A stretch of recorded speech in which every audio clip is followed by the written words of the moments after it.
It's time. Finally, a show for you. A once-a-week extravaganza, giving you the weekend's movies, the week's cons and entertainment events, what is worth watching on television for the week, the weekly comic book, novel, game, and collectible releases, as well as entertainment news and information. Everything you want, everything you need in pop culture. It's Pop Culture Kaboom with your host, Jimmy Jones. Hello, world. Welcome to the Pop Culture Kaboom radio show. Spencer Stoner is here. Yay! Rob Nault is behind the big board. Hello, hello, hello. And prepared to take your calls. And I, your not-so-humble host of all things Pop Culture Kaboom, Jimmy Jones. Well, I'm here to run my mouth. Tonight, we will give you everything you want, everything you need in pop culture entertainment with the latest news and information from the past week and some sneak peeks at releases coming out for next week. The Pop Culture Kaboom radio show is also your place on the radio dial for you to talk about your favorite fandoms. That's right. Tonight, we'll be joined by Quizmaster Scott for the Sporkle Pub Quiz with Scott question of the week. And one of the prizes you can choose from will be the very first chance ever to win a pair of tickets for KaboomCon 2024 happening at the Carson City Community Center Saturday, September 7th. We'll also be joined by Tony Sanfilippo of Filippo's Horrible Reviews to go over this coming week's movies. And here with us, our guest, once again live and in studio, our first in-studio guest of 2024. The co-founder and president of Silver State Storytellers, Lyric Burt, as I stumble over That's me. You made me nervous. I had to... Oh, don't be nervous. No, we're all friends. But you're a big star. Oh, thank you. I'm flattered. So you're here to this week because you guys are going. The Silver State Storytellers has an upcoming short film competition called Love Notes, and since you're with us all show long, if you have any questions regarding anything that the Silver State Storytellers does in regards to their film competitions, what they do in between the film competitions, etc., how you can donate, and everything else, please feel free to give a call and. You're the best person I could think of to ask. So. Yes, I'm glad to answer any questions. So, main thing is that there's some new rules and stipulations this year for Love Notes. Yeah. So back when I was a competitor, we entered Love Notes, and we entered a film that was a romantic zombie movie. And the original organizers of the competition got really upset with us. And they were like, no horror movies during Valentine's Day. And we were like, well, I mean, we had a very romantic relationship in there. It was a very loving very sort of story. Touching. And you know, the guy was turning into a zombie, and she shot him because she loved him so much. Well, and a warm body was a zombie movie. Exactly. Loves, Yeah. I just wrote a blog about all the various horror movies that actually qualify as romance, and that one was on there. Warm Bodies for sure. I remember that one. This year we're. Now that we're in charge, we're inviting all creativity to come to the table, and we are doing away with that dumb rule. Because technically, Dracula, his story is a love story. The tagline to that movie is like the love never dies. Love never dies, and like I've traveled oceans of time to find you. So in a dinghy.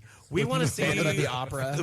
Whatever type of genre film you want to bring to the table, we are totally open to, as long as there is a love story in there and you hit all three of the prompts: the sound effect, the line of dialogue, and the prop.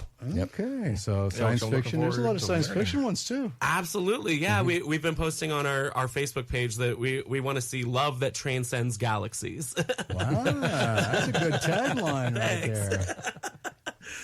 So, I guess, what was that one movie? Oh, man, I'll think of it in a year.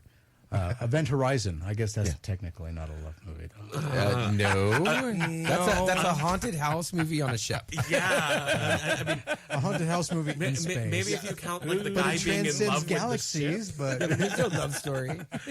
He loved that ship. He did. Yeah, but I don't think the ship. Okay, that would be like that. Then you could just claim Christine as a love story. Oh yeah. Actually, that is debatable on that one. Now you're on the right track. Event Event Horizon, that was a very one-sided relationship. Very true. Well, no, people express love in different ways. So do ships. But Absolutely. Which is why, we want to see those different stories this year. so the competition opens up on the 24th, or is that when it actually starts? It starts on the 24th. So Meaning that's when they get their email and saying, these are your prompts. So exactly. This is the Yeah. last possible weekend to register if you want to do a film. Absolutely. Yes. The registration closes at 11:45 a.m. on the 24th. And then we send out the email to our filmmaking teams at noon. We have 17 teams registered already. Wow. Which is Nice. huge. No, Well, I think Carson Creepy beat yeah, the Carson record. Creepy because had we had 19. Well, I mean, yeah. is this a record for Love Notes, though? I think it is, because usually the participation for Love Notes and the summer competitions has been relatively low. So already maybe we're due to the past restrictions. Oh, maybe. I mean, after they put that restriction on, I, as a filmmaker, stopped making films for the Love Notes and just waited for Carson Creepy. And I was talking to a few of our competitors at Carson Creepy this year, and they said the same thing. Yep. That the reason that they don't make films for the other competitions is because there's restrictions on them. And so I want to lift those restrictions and see what sort of creativity comes to the table. Good. And for making a 5 to 9 minute movie, there's plenty of restrictions there already. So Exactly. I mean, if you think about it, your restrictions are the prompts, I agree. Well, and the prompts are how we ensure that somebody didn't make a movie a year ago, Right. and they're just submitting. We really want people to enter the race as it is, and get to that finish line at the end of the 2 weeks. I just had this crazy idea for doing a comedy where you're actually putting everything in there that you want to, or that's those 3 prompts, but for the line of dialogue, just overdubbing it, just for the hell of it. Just to make, did they do this last year? What was that? I remember for the Carson Creepy that they edited it so that there was one movie where they edited it. It was the microwave one with the coffee. Oh yeah, bad where- coffee. Yeah, bad coffee where they in post put like a tramp stamp on the plumber and stuff. Yeah. and had it track. It was stuff like that. This was just Funny stuff. So to add your thoughts, comments, talk about your favorite fandoms, or speak with tonight's guest, call 775-515-4141. If you're too shy for the phones, you can send a DM through the Facebook page. And if you don't have time to comment during the show, but still would like to comment, you can reach us 24/7 by sending an email with your questions, comments, or concerns. Those are 3 very important things to remember. Send your emails to popculturekaboom@gmail.com and follow these simple but very important instructions. In the subject line, put question, comment, or concern, or my fandom. In the body of the email, please add your first name. No last name is necessary, and I will not read emails on the air, so definitely have to have a name in there somewhere. Yeah, I don't 'cause we care don't if it's your dox real on the name. show. I don't care. Also include the city, and because how am I going to know? Right. unless it's like Mark Matthews at gmail.com and you put like, my name's Clyde. I'm going to figure it out that's not your real name. But other than that, I don't care if you put a fake name. Also include just nothing that when I read it on the air, like a Bart Simpson's call into Moe's or anything like that, nothing like that. Anyway, so also include the city and state or the city and country that you live in, then fire away with what's on your mind. I respond to each and every email. If you have a specific question for Spencer or Rob, I will forward them the email. Oh, I went a little early with that. And for them to respond back to you. Bear in mind, emails are read on the air unless you specify for them not to be, or you can't follow those really simple instructions. So I only got really one that I could read this week, and it's kind of lengthy, actually. So it's from Chris in Sparks, Nevada. Hey, guys, I saw Godzilla -1 for the 4th time, and each time I questioned a number of things. I think moviegoers should boycott movies if Godzilla -1 isn't nominated and wins Academy Awards, not only the director, but the cast members as well. I also strongly feel that Hollywood better take heed of what this film has accomplished, who it went about it. Okay. Or who I think went you meant about it, how. I guess. It may be too late for the 2024 crop of movies to be influenced by the feedback from people who have seen the film, liked it, how it was, is becoming a cinematic masterpiece. It is the best monster movie of all time. That's debatable, but it is a really good movie. It is really good. It is the first Godzilla movie that made me care about the plucky humans. Yeah. First monster movie I've ever seen. The only thing where is I that actually gave a crap. it's not going to be eligible for Academy Awards because it's an international film. Well, yeah, I think that would be like the film. only. That would be like the only one it was eligible for would be best foreign film. Well, I better win that then. If the films in 2025 aren't on par with what I saw, I will never go to the theater to watch a movie again, and I wish others would do the same to send the message to Hollywood that we want good stories and not just mindless explosions and fight scenes. Thanks for listening to my rant, and I enjoy the show. I thought Jimmy was just a negative person. Now I think when it comes to movies, he's just ahead of the curve. Thank you. Somebody The older you get, the more you sympathize with Jimmy's tastes. I tell you. I don't know. I think he's right. I mean, it was a good movie. It actually had a decent story, and so you can, and you know, the first time in a long time, especially the type of genre that Godzilla is. I mean, it's not something you would expect to have like that kind of a story. So Yeah, and whatever the Japanese equivalent of the Academy Awards is, I hope it cleans house. I don't know if they even really have anything that's an equivalent of the. Well, why not? I mean, I'm sure that they have some, maybe not as big of a deal because the British have the BAFTAs, and so I'm sure there's some Japanese equivalent that we just are not personally aware of. Maybe in Asian, like to incorporate like India movies too or something. Thai, Yeah. So we'll see, but I don't know. I'm not too familiar with that market. I'm more familiar with the European market and American market. Yeah, I'm drawing blanks on that one myself. And I don't know if it'll even get acknowledged for the Academy Awards for foreign film. Yeah, because they tend to be more hoity-toity. Yeah, exactly. It tends to be like a German film about two lesbians on the beach in the Victorian era. Or two gay cowboys eating pudding. Victorian era. Yeah, I hate the Victorian era. I don't know. It seems like Hollywood just keeps making these movies about like Victorian era lesbians, and it's like every woman in Victorian age, according to Hollywood, was a lesbian. Okay. That's Bill Maher recently did a bit about it on Real Time, and he showed all the movie posters that had come out that year for movies about like Victorian era lesbians. Yeah, South Park made a joke about that, similar about that as well. Yeah. Wow. See, I just don't like anything. People always overly romanticize the Victorian era, and it's like I just keep thinking It's the grossest era. I have personal hygiene. I don't understand. Seriously, it was the grossest era. Exactly. Like, do your homework, people. Like, it's gross. It's like that era could not have smelled good. Oh, no, not at all. Not in any degree. Everybody dying from lead paint. Being maimed from the factories. I have no arms. No, anyway. So upcoming stuff this Thursday, a brand new Facebook Live presentation, Dreamworld Comics Shop Chatter with Robert and Jimmy. Thursday, January 25th at 8 p.m. Pacific Time, 11 p.m. Eastern Time. Robert and I will be talking Dreamworld Comics, the comic book industry, what's hot, what's not, current speculation, and your comments. Right now at Dreamworld Comics is a comment box for you to submit a question or a comment. And during the January 25th Shop Chatter with Robert and Jimmy, we will randomly select up to 5 submitted comments or questions and read them live during the Facebook Live. I was thinking of a way to phrase that, but there isn't.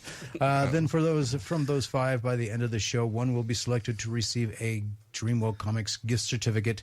So give Dreamworld Comics a like or a follow on the Facebook. Put in your comic book industry or comic book shop question or comment at Dreamworld Comics, and enjoy some fun with Robert and I from Dreamworld Comics Shop Chatter with Robert and Jimmy.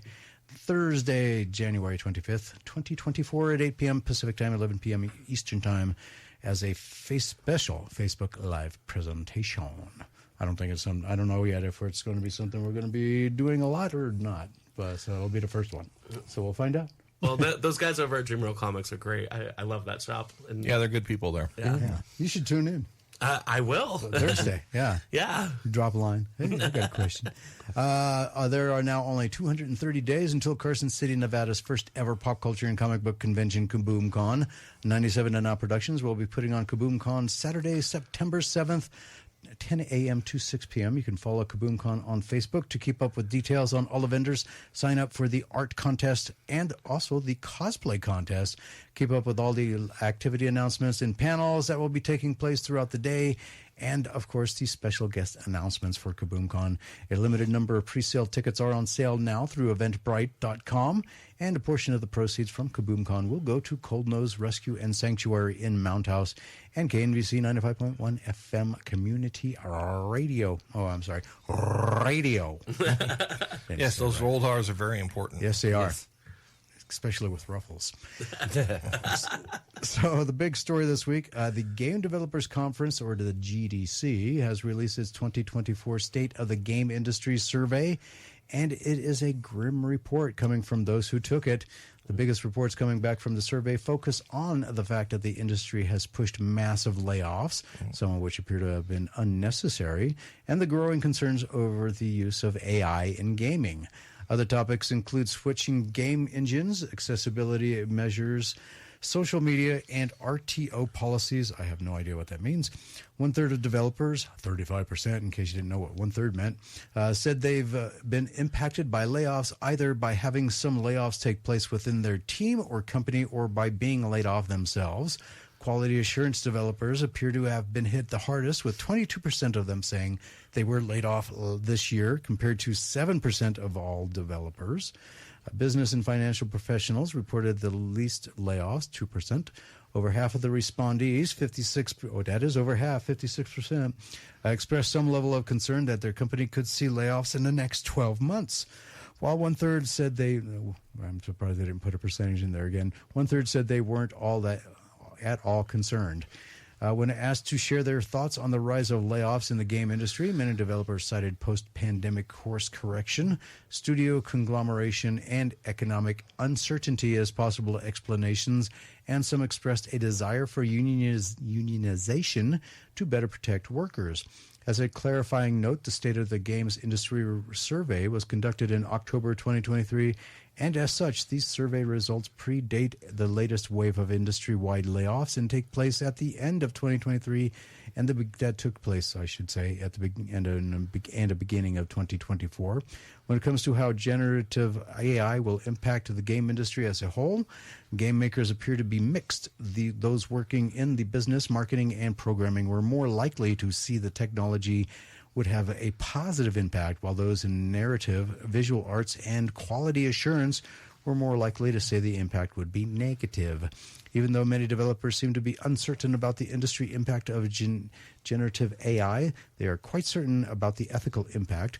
A large majority, 84%, of the developers indicated they were somewhat or were very concerned about the ethics of using generative AI. What does that even mean? Ethics? Well, because a lot of the games. Yeah, well, a lot of the databases that AI art comes from is art from the internet that was posted on the internet, but it's been gathered into this database without the artist's permission. Oh, those kind of ethics. Yes. I was just thinking, like Atomic Hearts, and I'm like, what kind of like ethics are they talking about there? one of my favorite comic book artists, J. Scott Campbell. He had an example where he had a Halloween pinup drawing that he did years ago, but then somebody released one that was AI drawn this year, and the only thing that really changed was the color from his original drawing. Well, there you go. So, and plus, it was did he get permission to draw Michael Myers? Nope. So if he didn't get, so that's kind of a little tricky situation, isn't it? He didn't get permission to do a Michael Myers. Oh no! Halloween just for the holiday. It was a witch pinup. Oh, you didn't say that. You said Halloween, so I I meant the holiday, not the movie. Oh, okay, that's completely different. No, but even then, you can draw, whatever characters you want, as long as you're not looking for commercial gain. It's fine. It's what's referred to as fan art, and even professional artists can do fan art as long as they aren't doing it and saying, "Hey, pay me for drawing this." But they are. not in this particular case. In that But case. the AI just takes the art and uses it as a database, and still comes out with 27 fingers on one hand. Yeah, that's true. Why can't they do like? I feel like it's going to get better though. Oh, it is. And It honestly, already Pandora's has, box is open. It's not going away. And I feel like we need to learn how to use it. It is a tool. Yeah. We do need to figure out those ethics for sure. But I don't see it going away. Especially in the realm of movie making. It's not going to go away. In video, especially in video games, with the digital technology for the art, that would speed things up the so movies much. too. Yeah. So movies are going to be impacted as well. So I've been using it for my own marketing. well, marketing's different. Yeah. But anyway, all right. So that music means it is time for us to take our first hard break of the show. When we get back, it'll be time for our trivia question, and you can win yourself a pair of tickets for KaboomCon 2024 or a gift certificate from Dreamworld Comics. So don't go anywhere. More Pop Culture Kaboom Radio Show right after this.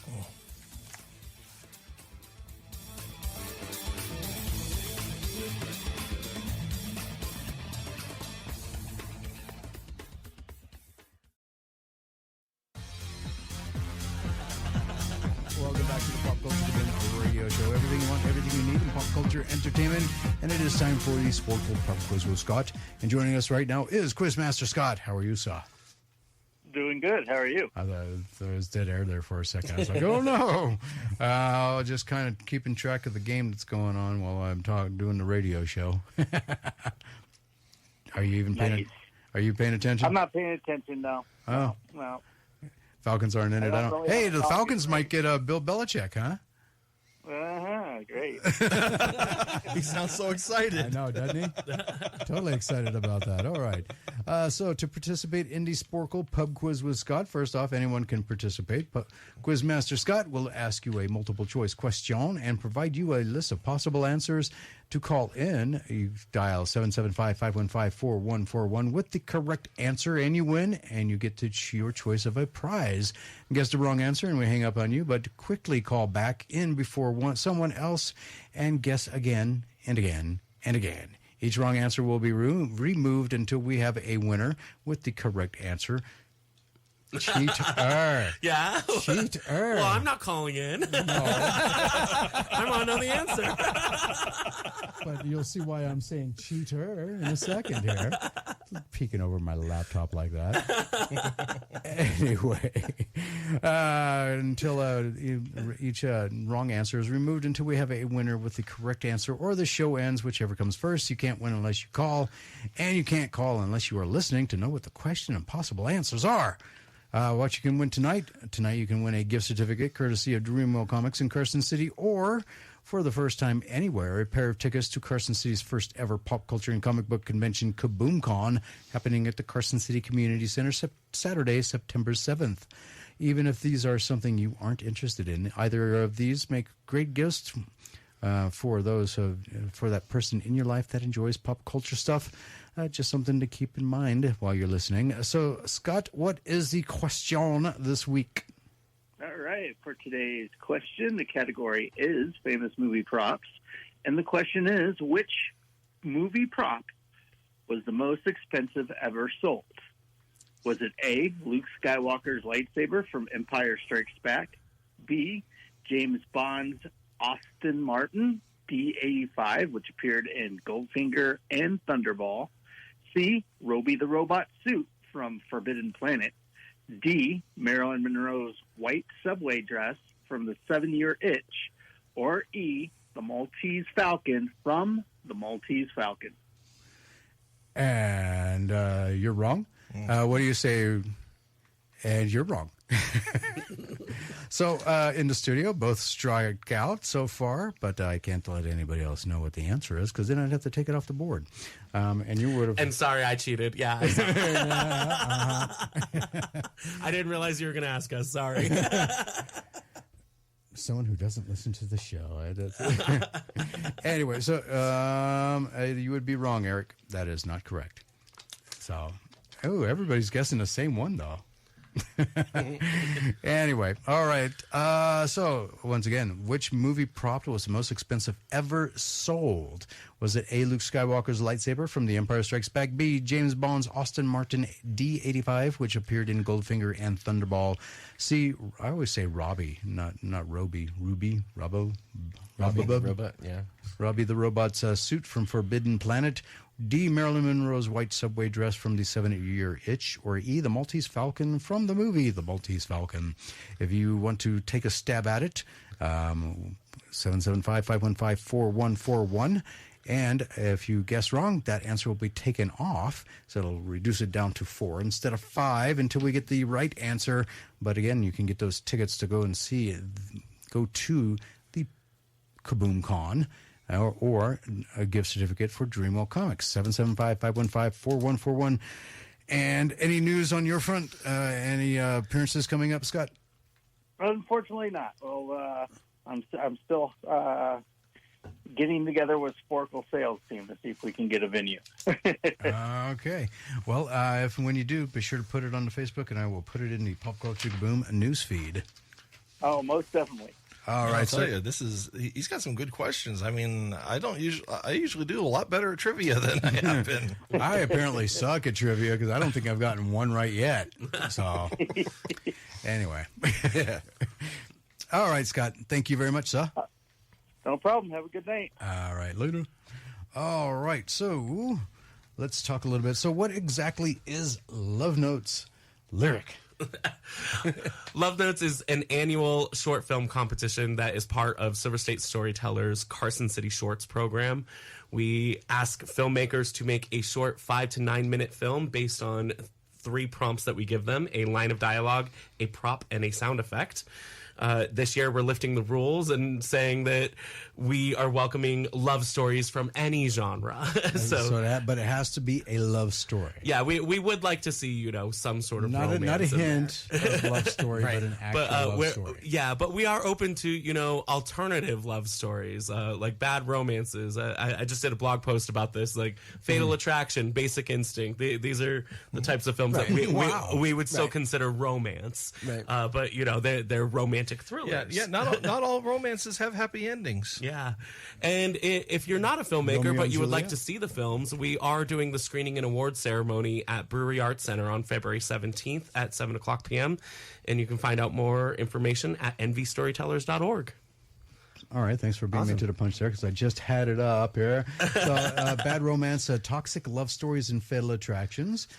Dive into the dark side of love with our curated list of bad romance films exploring twisted relationships and toxic passions. Unveil cinematic tales that redefine love's boundaries, or Bloody Embrace. Horror's sultriest brown chicken, brown cow love stories. As the team at his Silver State Storytellers prepares to dive into the enchanting world of love stories with our upcoming Love Notes short film competition, I thought it would be fun to explore the unconventional allure of darkly romantic horror films. Back when it was a competitor in these, back when I was a competitor in these competitions, our team was scorned for read more. Read more. There we go.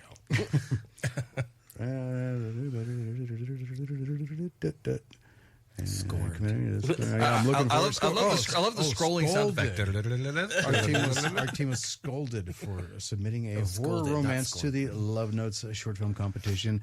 I'm here to prove that love knows no boundaries, transcending the traditional realms of rom-coms. I hate rom-coms. And actually, I can prove it to you. Name 3 of the world's most popular rom-coms. Pretty Woman. Okay, I have seen that one. Titanic. No, I have not seen that one. Is that a rom-com, though? I know. That's a rom. Yeah, actually, no, I have to agree with them because I walked in. I just wanted to see what the whole hype was about Titanic. I was at the theater to see a movie. Mm-hmm. So I'm like, screw it. I walked in right when the guy was falling off the balcony into the propeller of the ship. I started laughing my head off right in the middle of the aisle. So he's technically right. It is a comedy. I do wonder what the most popular ones are. How to Lose a Guy in 10 Days is one that's coming to my. I haven't seen that. When Harry Met Sally. I haven't seen that That's one. kind of a classic one. Some Like It Hot. If I haven't we're going seen that. classic. Okay, see there. I've out of all those movies, I've only seen one. Okay. So that tells you how much I dislike those kind of movies. Well, I mean, and I feel like opening up the genres this year to alternative romance stories, we're expanding our potential audience base because a lot of people are in the same boat as you. They don't like romance films. They don't like Valentine's Day. So, But I liked My Bloody Valentine. that's on the list. It is? Yeah, that's number 2 on my blog there. Oh, yeah, it is. Yeah. It's funny, on the remake, my sister was able to identify the killer almost immediately just because she was a big fan of the actor and could tell by the way he was walking. Oh, fascinating. She was able to. She basically recognized his butt. Oh, okay. Happy Death Day? That's a relatively recent one. Yeah, I only included one part 1 on the list, but I love both of them so much, and there apparently is a script for part 3 out there that they're trying to get greenlit, and I'm open to it. I'd love to see where they're going to take it. Wow, I like your list here, though. Thank you. The Shape of Water, that was really disturbing. I never actually saw that one because I'm like, okay, this is an abomination. That was Really? Look at all the awards that it got. Yeah, It was actually a really good none of them movie. for me. The Loved Ones, never saw that one. Oh, that one's good. Sleepy Hollow I did see, but I did not. And Little Shop of Horrors, I did see that one. Interview with a Vampire, I reluctantly saw that one. which version of Little Shop of Horrors? The one with Rick Moranis? Yeah, I did the musical. Is there another version? Yeah, there's an older version that black was and done. white. Old black and white one where Jack Nicholson. Yeah, with Jack. That was one of Jack Nicholson's Yeah, he played first the movies. dentist, yeah. And Bride of Chucky. Oh yeah, I have to include Definitely. Bride of Chucky. That's one of my favorite horror movies of all time. yeah, but the point being that old one did not have a happy ending, No, but it was still a romantic movie. well, and there is an alternate version for the musical. For the musical, Yeah. where the aliens take over Earth. Yeah. Whoa. Ready or Not. I haven't seen that. Oh my gosh, it's Man, good. that is one of the best horror movies to come out in recent years. I great. love it so much. One we've already discussed, Warm Bodies, is on here. The Bride of Frankenstein, I can see why that's on this list. that's Dracula. Frankenstein. Frankenstein. Frankenstein. The Love Witch, I actually tried to watch that, but I just could not. I just couldn't. I appreciate the fact that it was made in 2016, but it looks so much like a Hammer film. It did. The That's why colors, the set, the costuming, and just the way that the actress was over dramatic. It reminded me so much of one of the Hammer films, And that's why I and the couldn't poster watch looks it. like one as well. Yeah, it does. Yeah, I love Hammer movies. Me too. Have you seen The Love Witch? No, I have not. Okay, but but now I want to. Now that I've heard it's like a Hammer movie. Yeah, I appreciated it for its artistry and how much of an homage it was to those classic Hammer It's films. like not Hulu, but the other one. Peacock, Netflix. No, the cheap version of like Hulu. The cheap version of that. Tubi. Yes. Okay. I think it's on Tubi. So Tubi's free. That's why I like Or Pluto. There's Pluto. So it could be on Pluto or Tubi or not Tubi. Or Freeverse. Wah, wah, wah, wah. Oh, the Shakespearean references. Speaking of, thanks for the segue. I think from this that we can guess that the next season of Sandman on Netflix will include an adaptation of the Sandman story, A Midsummer Night's Dream by Neil Gaiman. Charles Vess and William Shakespeare, published in Sandman number 19 by DC Comics in 1990. The comic won a World Fantasy Award for short fiction in 1991 and ended up forcing the awards to change their rules to recognize Charles Vess as a co-author of the story because DC Comics is to publish a remastered edition of the comic, recolored by Steve Oliff, for modern printing possibilities from his original color guides, and with a new painted cover by Vess instead of the normal Dave McKean version. It follows Shakespeare's appearance in Sandman number 13, Men of Good Fortune, in which he is given the gift of the immortality of his writing by Dream in return for writing 2 plays at Dream's request. This is the first, A Midsummer Night's Dream, a gift by Dream to the fairy folk as they depart the mortal realm, but ensuring that they are never forgotten. Interesting. I read A Doll's House, but I really didn't get into this aspect. It's just the Sandman comic book just transcends genres in how it works, because you have the historical aspect with Shakespeare, then you can go into almost noir storylines. But yeah, narrower focus. Oh yeah, but it works almost like an anthology series. I never read The Sandman, so I can't. Oh yeah, but I would highly recommend. I didn't either. I tried watching the television show and I haven't gotten past episode 3. So. I watched episode 1 and I was like, not for me. Yeah, and that's why I'm at episode 3, because I'm still trying, because it's like so big. I'm like, okay, let me see what. Yeah, it is kind of daunting to get into at first, especially when you see all the graphic novels that are there for me. But Sandman is literally the first non-superhero comic I read. Oh, so that's fair. So I have a real soft spot in my heart for it, and Neil Gaiman's one of my favorite writers, hands down, bar none. Whatever genre of writing that he puts his stories in. And back to the article. And sees the premiere of the play watched by a number of those portrayed in it. Tatiana Oberon, Pease Blossom, and Robin Goodfellow, known as Puck. Yep. I had so much fun with that name in high school. What the Puck? Who ends up taking to the stage and playing them himself. New York Times bestselling author Neil Gaiman presents a depiction of William Shakespeare's A Midsummer Night's Dream as you've never seen it before. In this fictional retelling set in the Sandman universe, Oberon, Titania, and the entourage of fairy characters leave their realm to attend the premiere of the Bard's latest play, A Midsummer Night's Dream. How will they react to Shakespeare's depictions of themselves, and will Titania succeed in tempting Will's son, Hamnet, to join her in the realm of fairies? Featuring a completely remastered pages from Eisner Award-winning colorist Steve Olof's original hand-painted color guides. That's why, because I didn't like hand-painted comics back then. I just thought they looked really bad. But Wolverine had a couple like that. I was just like, ugh. Yeah, Dave McKean was big on that. Bill Winklewich, his name is Winkle. Yeah, but this edition of Sandman number 19 also includes a foreword by Olaf discussing the remastering process and an all-new painted cover by acclaimed fantasy artist Charles Vess. No, thank you. And that means it is time for our next hard break. When we get back, there's still more Pop Culture Boom Radio Show. The trivia question is still out there if you'd like to win yourself a pair of tickets to KaboomCon 2024 on September 7th of this year, as well as a gift certificate for Dreamwell Comics. And our in-studio guest is Lyric Burt, and he is talking Love Notes the entire show. So if you have any questions about anything for Love Notes, and we'll be getting into more of what Silver State Storytellers will be doing the rest of the year as far as their competition. So we'll be back with more Pop Culture Boom Radio Show right after this.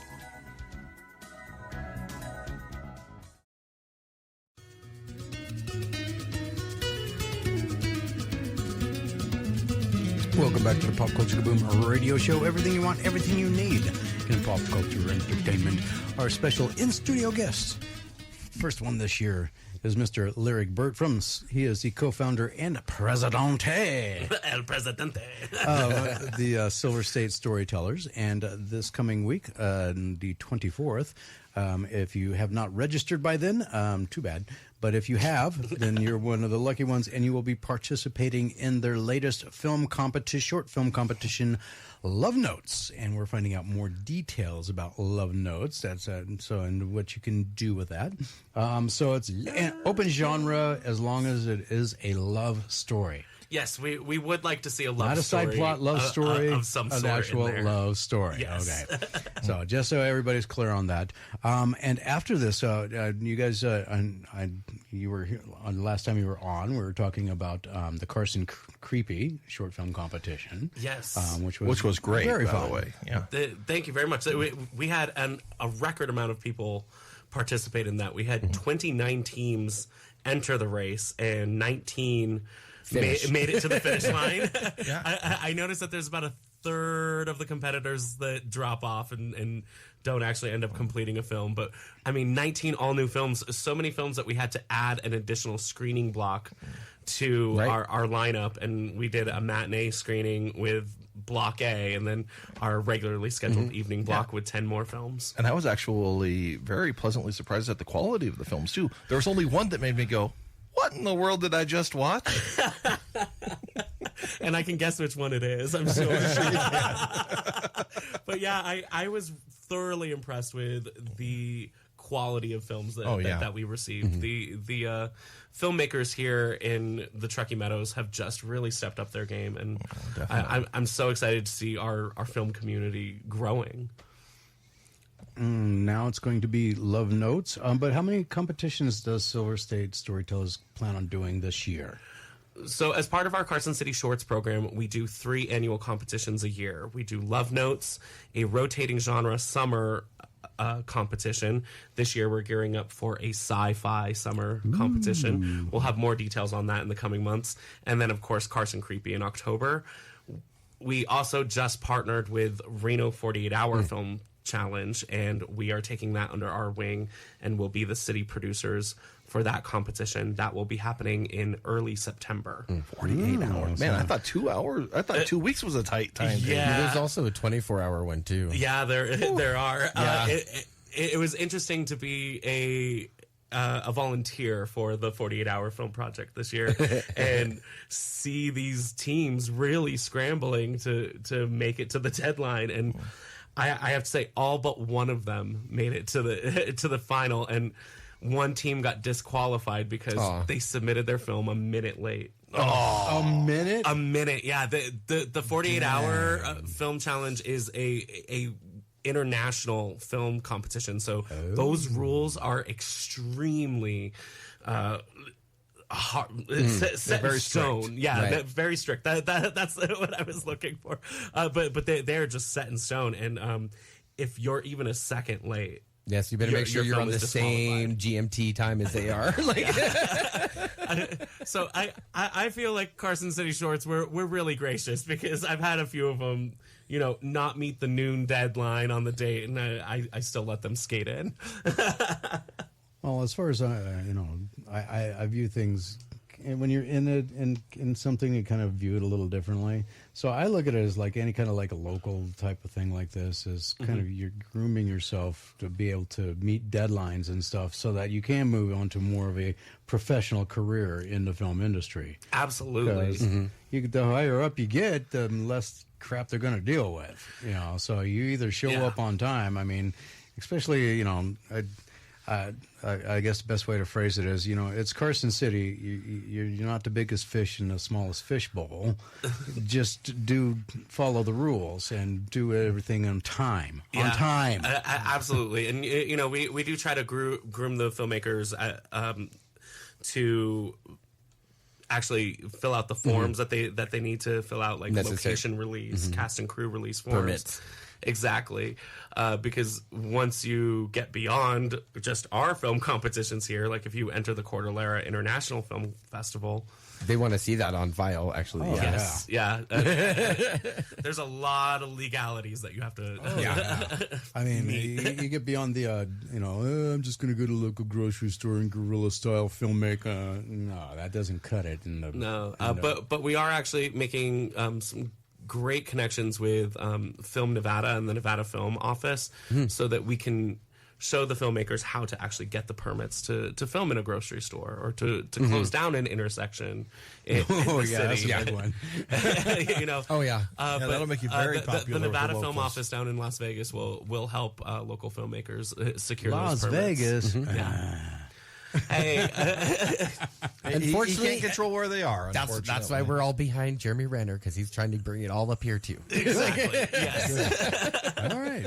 And Danette from the Nevada Film Office, she serves on the board of the Cordillera International Film Festival, which is held here in Sparks, Nevada, every year. Yeah, it is. So hit her up Still, thankfully.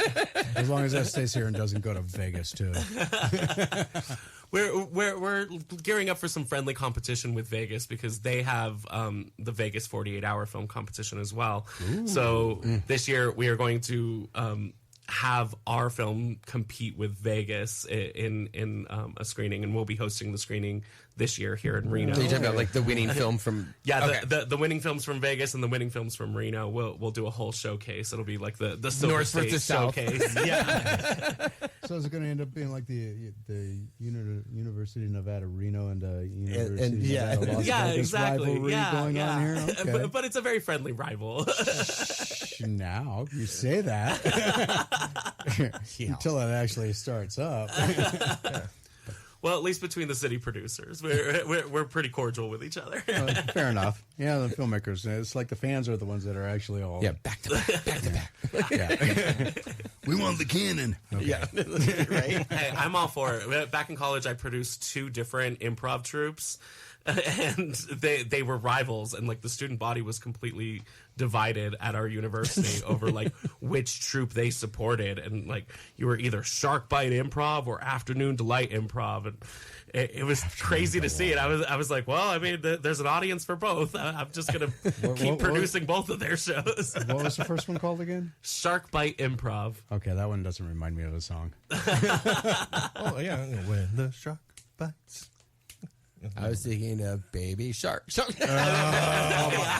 My daughter would like you then if that was what popped in your head. Unfortunately, that was before the song came out. I know, but we were around when Sharknado Part 1 Oh, I love the aired, Sharknado and series. We teamed up with our student television station to actually do a riff tracks-esque sort of show where Shark Bite Improv riffed Sharknado live. Yeah, nice. It was great. That's fun stuff. That's actually going to Eddie. Ask Spencer. That's going to, or even Rom. That's going to any movie with me. I just start riffing on it. Oh right yeah, me too. The more it annoys him, the more he.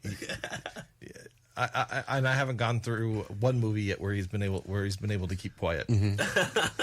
Nope. Hey, usually if it's a good movie, I wait. I mean, the end of like have you seen Godzilla -1? I have not. It's only just recently that I'm starting to see the blog posts and the reviews, and everybody's talking about it. I'm like, okay, I got to go see this movie now. But when it first came out, I thought it was just part of the whole Godzilla versus Kong. Oh series. yeah, the legendary series, and I haven't been enjoying those films, so I just thought it was another installment of that. Yeah, this is from the original Toho studios. Right. Yeah, the Japanese version, which they don't mess around with goofy stuff. Good, believe it or not. Well, at least not in this movie. Yeah, I was gonna say I wouldn't go that far. Yeah, I've seen some of the '70s Godzilla movies. Yeah, see, and I love those. I can get down with those, but I don't know, just the you said it was the legendary series. Yeah, that's what it was. Godzilla Monsterverse. Yeah, they call it the Monsterverse. Yeah, just not a fan. It's just all CGI that you can barely see because everything's too dark. Yeah, that was one of my big complaints about the first Godzilla. Well, that and you only saw his foot for like the first hour. I know. I was like, why is this movie called Godzilla? I mean, you only saw his foot at an airport. I mean, that was the dumbest thing. Yeah, but no, if you like the original Toho Godzilla movies, absolutely, you're gonna love this movie. Yeah, right. Yeah, because it's actually very well done. I actually cared about the plucky humans. There has not been a Godzilla movie where I cared about the humans until this one. Yeah, and this is actually done by the director of The Returner, which is another Japanese movie I'm a very big fan of. Okay. Yeah, you'll enjoy it. You better catch it though. I'll get my movie buddies together, and we'll have to do a screening. It'll be worth it. All right. Yeah, all right. So Dark Horse Comics is publishing a prequel comic series to Masters of the Universe Revolution, streaming on Netflix. It's a prequel. Prequels are so. Jimmy's not a prequel guy. I am not. He-Man's in trouble. What's going to happen? Oh, I know, because I saw the movie. Well, I don't know. He could die because in the there's different He-Man. In the He-Man Revelations, he died several times. He did, but he got better. Yeah, he got better. They put on a Band-Aid. This 4-issue miniseries is written by Revolution producers Tim Sheridan, Rob David, and it took 3 writers to do this, really. And Ted Basili, drawn by Daniel HDR. Okay. Inked by Keith Champagne, coloring by Brad Simpson, and lettered by and world design.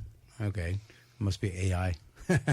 And world design. Could be. Covers by Dave Wilkins and Taylor Boss. Journey to the earliest days of one of the universe's most consequential and fraught team-ups.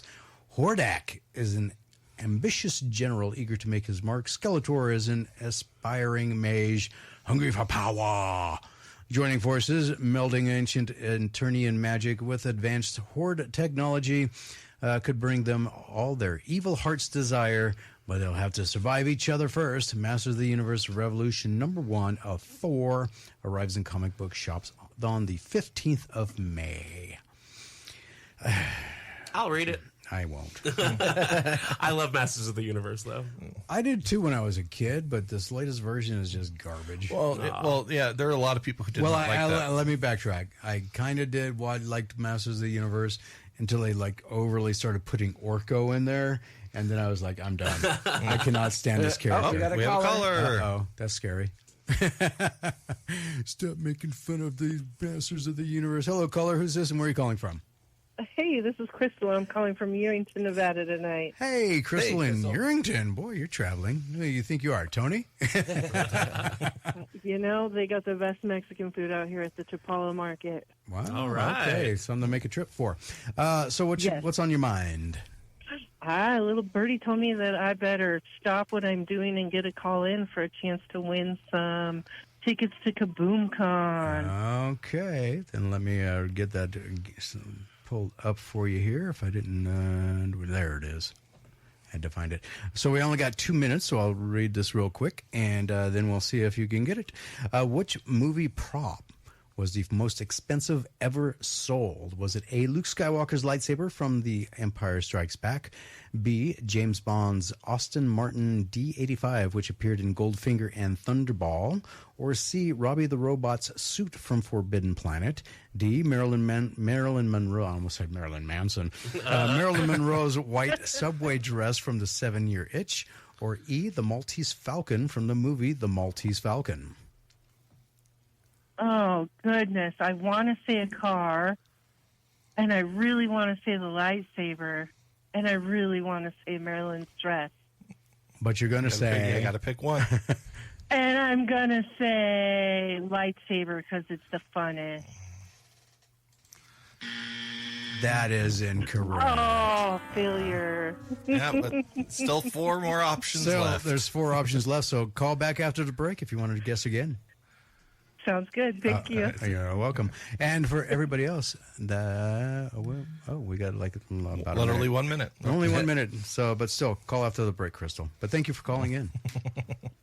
So, anybody else who are you texting somebody? Why aren't you calling? Somebody's actually just texting me a question that they're listening. They should call in. Yeah, but going back to He-Man, there are a lot of people who did not like Revelations because they felt it was a bait and switch because they basically killed off He-Man and basically centered the entire story on Teela. Mm-hmm. I enjoyed it, but my fiance did not, and he's a huge Masters of the Universe fan. Yeah, like that is his fandom, and he was miffed about that whole storyline. yeah, I like the 2000 reboot that I believe Cartoon Network did. Yeah, and I was just sad that only got 1 season. Yeah, but then they have Kevin Smith put out this crap. Yeah, I haven't seen it, so I can't say if I like it or not. I'm in your phone, so it's kind of. I did not like it at all. I was like, I enjoyed it. Got to be Burt kidding me. All right, we didn't have to use the dump button. All right, so that means that it is time for us to take a hard break. It is the top of the hour. It is 44 degrees and mostly cloudy here in Carson City. And if you're driving out there, please turn on your lights. Yes, please. It's dark. Anyway, and we'll be right back with more Pop Culture Boom Radio Show. If you missed any part of the show so far, you can pick it up on your favorite podcast platform. Produced by 97 and Now Productions, it is the Pop Culture Boom podcast, available now. So go check it out, and we'll be right back after this. So don't go anywhere.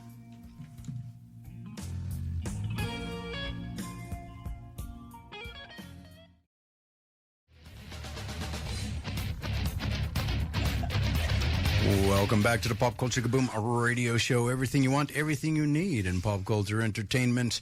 And one answer down, 4 left for the trivia question this week. If you want to hear it one more time.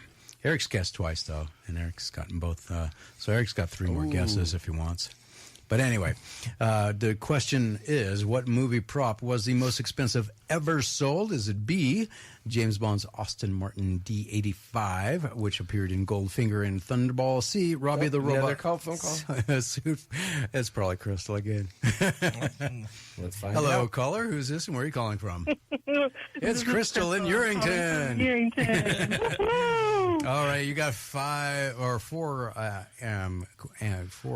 answers left. Blah, blah, blah, blah, blah, blah. Yeah, I know. B, James Bond's Aston Martin D85, which appeared in Goldfinger and Thunderball. C, Robbie the Robot suit from Forbidden Planet. D, Marilyn Monroe's white subway dress from the 7-Year Itch. Or E, the Maltese Falcon from the movie The Maltese Falcon. And Crystal, drumroll, what's your answer? Robbie the Robot. Forbidden Planet for the win. And you did win. So you, what would you like? Would you like a gift certificate for Dreamwell Comics, or would you like the tickets for KaboomCon? I believe she wanted KaboomCon because that's what she called for. I'm making her say it again. I'm making her say it again. All right, there's some different information that we need to get from you. So Eric, or not Eric. Why did I say Eric? Because he's Rob, trying to guess. Yeah, he did actually. He threw it up there. Eric goes. No, Eric, Maltese Falcon is incorrect. So, but he guessed A. Everybody guessed A. Rob guessed A. Spencer guessed A. Lyric cheated. I will say I would have guessed James Bond's gun. No, that's a car. It was the car. I thought it was his gun. But the car had guns in it. No, his gun is a P226, I think. Walther PPK. Well, yeah, so the same thing as a P226. Well, yeah. Yeah, so. Hold on for me, okay, Crystal? And I'll pick you up on the other Okay, line. sounds great. All right, and he'll get all of your information. Well, not all of it. We already have most of it. He just needs to get different information. But thank you, Crystal, for participating again. Yeah. So if you were thinking of calling, it's over now. Yeah, you missed your chance. Did you see how much it sold for, the robot suit? No. $5,375,000. Dang. Somebody That's, really wanted to wear that. Most expensive Halloween costume ever. Right? So we talked about He-Man. What about Thundercats? I'm a fan. I enjoy Thundercats. I saw that there's going to be a new comic book coming out soon. Is that what you're about to announce? Last week, before the final order cutoff for comic book store orders for Thundercats #1, Bleeding Cool reported that the comic had gotten orders over 100,000 copies. And they noted that a Rob Liefeld cover was about to drop, which might push it over 150,000. Huh. Well, they were wrong. Well, I would think so because I personally I want to be able to see Chitara with feet. Well, no, it turns out they got 170,000, not 150,000. Oh, okay. Orders from comic book stores. On his newsletter, writer Declan Salvi said, outside of, I'd say, All-Star Batman, this is the biggest selling book I've ever been attached to, and I didn't even draw it. It's pretty big news. I wish I could take credit, but I think it's safe to say the book sold this much because of the works. Because of the works, I think it's words. Thunder and cats on the cover. In any case, hell, I'll take the win. Soon after announcing this last week, Dynamite released some lovely Drew Moss art. There's more pages all over the internet if you want to see them. Dynamite went from showing no pages to showing a bit too much. If I'm being honest, half of the issue is online now. Be sure to look. That's not my call. It's clearly selling, though. So. Well, yeah. There's a lot of nostalgia for Thundercats. The show was fun, and again the reboot that was out around the same time as the He-Man reboot I very much enjoyed, and I was sad it only got one season too. I'm gonna definitely put that out there. That I'm going to go back and find that when we first started talking about this comic book, like a couple of months ago. And I said that, it's from Dynamite, and they start having all of those like 90,000 cover variants that they're saving it all for this comic book. Yes, sounds like. Yeah. No, seriously, Diamond, or it'd be a contest between the two of them. There's like how many covers did Dynamite put out this week? Yeah, wasn't there one that like got up to like even beyond like 27? 37. Yeah, 37. 37 cover variants. Variants. Yeah. Wow. Yeah. So that they go crazy, but lately they've been like scaling it back, because they've like been in like 10s, 8s or 7s, and I'm like, they're saving it all up for this comic book. I bet you. So I bet you. Actually, let's do it now. All right. So when Thundercats #1 comes out. Oh, we're guessing now. Yeah, we're gonna guess now. When is it coming out? And like, what? I don't know if they just did final order cutoff for So like January. like it'll 2 probably come weeks out or in something? April. Oh, okay. Okay. Ooh, so there's enough time for like hype. And we know there's at least 2 because they have a regular cover and one with by Liefeld. Yeah. I think we should make 2 guesses. One on the conservative side guess, and then one on like their Okay, normal. how about only because high only low, because- high low, yeah, over you know, under. yeah. Eric's throwing out their 21 Yeah. covers. He's- Only because they've been doing that, like, and they could be on a streak. It could be their new trend now is not to do so many, Yeah, right. All right. On the high end, I'll go 27. Okay. Low end, I'll go 9. 9? 9. Wow. Well, 9 cats, Okay. 9 lives. Figure it's good. Womp, womp, womp, womp. You're not in charge of marketing, I can tell. Rob? 32 Uh-huh. and 11. 11. Okay. I'm going to say, I'm going to say 37. And for the high, for the low is going to be 20. Oh. So, Oh, wow. Wow. Okay. This should be interesting. it's Dynamite. I think I am more realistic than everybody else. You very well could be, yes. Larry, you want to try? I'll be real conservative and say 5. And for the outrageous, I'll go with 35. 35. Okay. Okay. Wow. You just don't know Dynamite, do you? Are they the ones that do Power Rangers? Because I read some of the Power Rangers. Oh, no, that was comics. That's Boom IDW Studios. and Yeah, because they Dynamite- have a lot of variants as well. Yeah, Dynamite does like Robin Hood, Van Helsing. That's Dynamite, Yeah, isn't it? yeah. no, that's Xenoscope. Oh, a Xenoscope. Okay. Yeah. Okay. All Then right, Eric's going 21 and 7. All right, I feel like a bookie right now. Well, you kind of are. Just no money changing hands. All right, I'm going to save this for Thundercats #1. Yeah, this Win is just a- nerd you pride win we're a betting shiny now. nickel. Right? Won the coveted chance to Stanley gloat. No Prize. You get the you get The chance to gloat. to gloat and win an ounce of respect. How about that? All right. So yeah, that's going on. So let's get to the comic books that are coming out this week.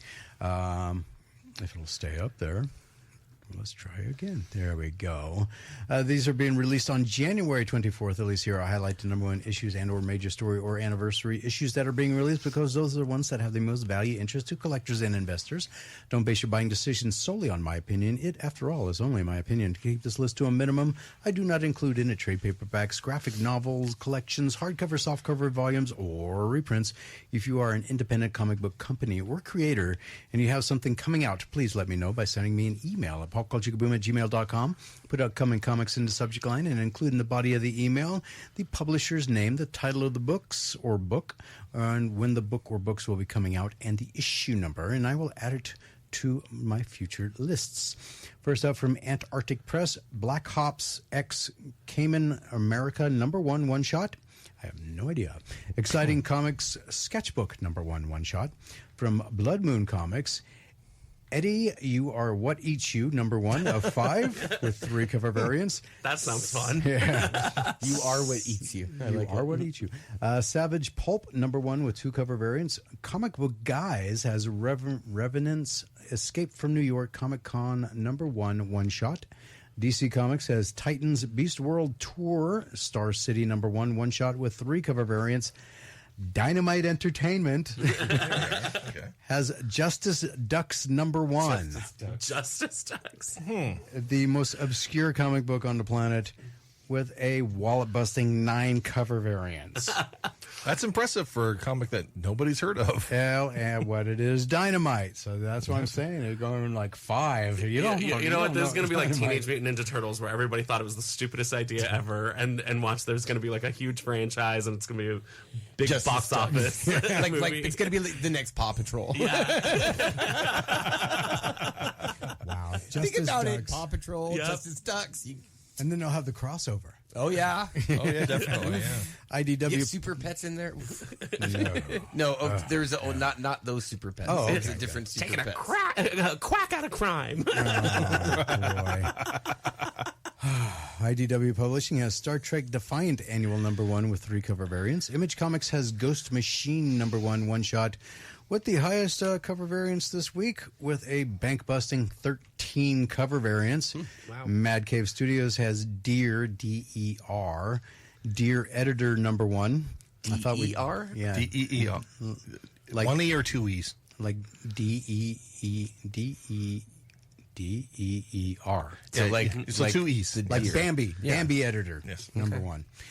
Marvel Comics has Power Pack Into the Storm #1 with 3 cover Wow, I haven't variants. heard from the Power Pack in years. Yeah, you think it's like Menudo. They would have kicked the old people out. Resurrection of Magneto #1 with a wallet-busting 8 cover variants. See, death in American comics is like man flu. You get over it in 6 months, you're fine. Yeah. And apparently you get Benjamin Button disease and you go back to being a child again so you can be in Power Pack again. Oh, I just read the 3rd Jean Grey series where they revived Jean Grey for the 3rd time. Well, you're behind. Oh yeah, Star Wars. Marvel also has Star Wars Thrawn Alliances #1 with a wallet-busting 5 cover variants. Massive has Quested Volume 2 #1 with a bank-busting 10 cover variants. Massive. Oh, I'm sorry, I was wrong about Image. Massive Whatnot has the largest cover count this week with Crashdown #1 of 3 with a bank-busting 15 cover variants. Crash Down #1 Of 3. Yeah, with 15 limited series. cover variants. Rebellion 2000 AD has Smash #1 of 3. And Xenoscope Entertainment has Van Helsing Vampire Hunter #1 of 3 with 3 cover variants. All right. So Crunchyroll has revealed the nominees for the 8th annual Crunchyroll Anime Awards, the largest dedicated awards program honoring the craft and artistry of Japanese animation, including the creators, musicians, and performers across streaming and theatrical. The Godzilla -1 won't be in this one. Now on the Anime Awards website, fans can begin to cast their vote across all categories. Oh. Crunchyroll has revealed a star-studded lineup of presenters for both the Anime Awards live ceremony and the Anime Awards pre-show, which is back for a second year in Tokyo with an elevated format. During the pre-show, Crunchyroll hosts and global presenters will be revealed. What? Ceremony and the Tokyo presenters will reveal a slate of fan favorite awards, with more to be announced soon. Anime Awards voting is open now through January 27th at 11:59 p.m. Pacific time, and fans are encouraged to vote every day now, even easier with one-click revoting to one-click revoting. Now, that means you can Yeah, so you can vote every day. That's why they're telling you. Yeah. To cheer their favorites into the top spot. The results will be announced at the 2024 Anime Awards live ceremony on Saturday, March 2nd, and through a global fan live stream. Sony Music Solutions, Inc., a subsidiary of Sony Music Entertainment Japan, Inc., will support Crunchyroll in the execution of the Anime Awards. It's like a true fan award, because if you're the true fan, you're going to be voting every single day. Yeah, they are. Speaking of awards, if you are not participating in the Love Notes, but you would like to go and check out the Love Notes short film competition, I actually had somebody You know, my fiance keeps doing that every time we're talking about the competition. your dystopian love story? Throwing out just doing a bad version. And in case anybody's wondering, that is actually the theme song from The Love Boat I know. that he is doing, or massacring, or however you want to call it. But speaking of awards, the screening and award ceremony for Love Notes short film, screening for the Love Notes short film competition. The screening and award ceremony will be on February 17th at the Brewery Arts Center in Carson City, Nevada. And tickets are $20 for general admission. And find out more and register your team at nvstoryteller.org. Is that like the tiniest print ever seen on your computer? Okay. He clicked on our cover photo and it came up a little odd on, And on it his did screen. large. If I had it blown up to where it's supposed to be, there it is. Yeah, there you go. It has to share the screen with all my other stuff. So, yeah, gets kind of shrunken down there. Sorry, it was just funny because I'd never seen him that close to his computer before. I was really trying to read it. So the award ceremony is going to happen. So I take it as a general admission. Yes. And no age restrictions, right? So far, No, is it we- just one showing? It is just one showing so far, but we may face The similar a circumstances? similar circumstance as Carson Creepy. We are talking with our community partners at Brewery Arts Center about how to handle this in the future and whether or not we're just going to say that there's going to be 2 film blocks or even possibly turn it into an entire weekend event with multiple screenings. Oh, that'd be awesome. We'll see what the future holds and how many competitors register this year. Okay. Right now you're up to 17. We're up to correct? 17, and if a third of those drop off, I mean that's only going to be about 10 films. Right. But still, you had 19 that actually made it to the finish line for Carson For Creepy Carson last Creepy, year. yeah. So So it's a out very of real 36 possibility. though, Yeah, so. yeah, but there's a real possibility you could get all of them in. Well, with Absolutely. this music, that means that it is time for us to hit a hard break. When we get back, it'll be movie time with Mr. Tony Sanfilippo. So don't go anywhere. Yeah, that hiccup made his name sound interesting, Right? didn't it? Sanfilippo.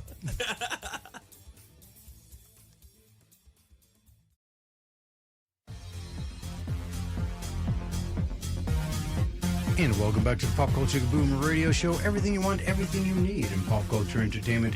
Each week, the film powers that be release dozens of movies, some of which you'll never hear about except here. After watching these trailers, that line rings better true, or for huh? worse. it really does. You would have never known these things were coming out, would you? Absolutely not. Are carefully picked over from Rotten Tomatoes, and up to 5 films are selected from genres that I would watch, and those genres are action, adventure, horror, science fiction, anime, or fantasy, and that is pretty much it. With that in mind, we sit through some of the most hideous trailers ever made and read you a synopsis of each film, then give you our not-so-humble opinions. Bear in mind, we are not professional movie critics. Lyric might be a professional movie critic. Yeah, I'm just waiting for them to call and give me the gig.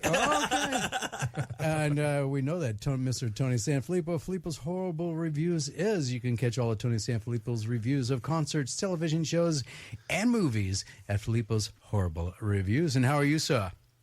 Oh man, I'm doing good, but I was really disappointed to see the dang Chiefs win. I was going to say that. I'm like, I know you're all upset about that. The Chiefs moving on.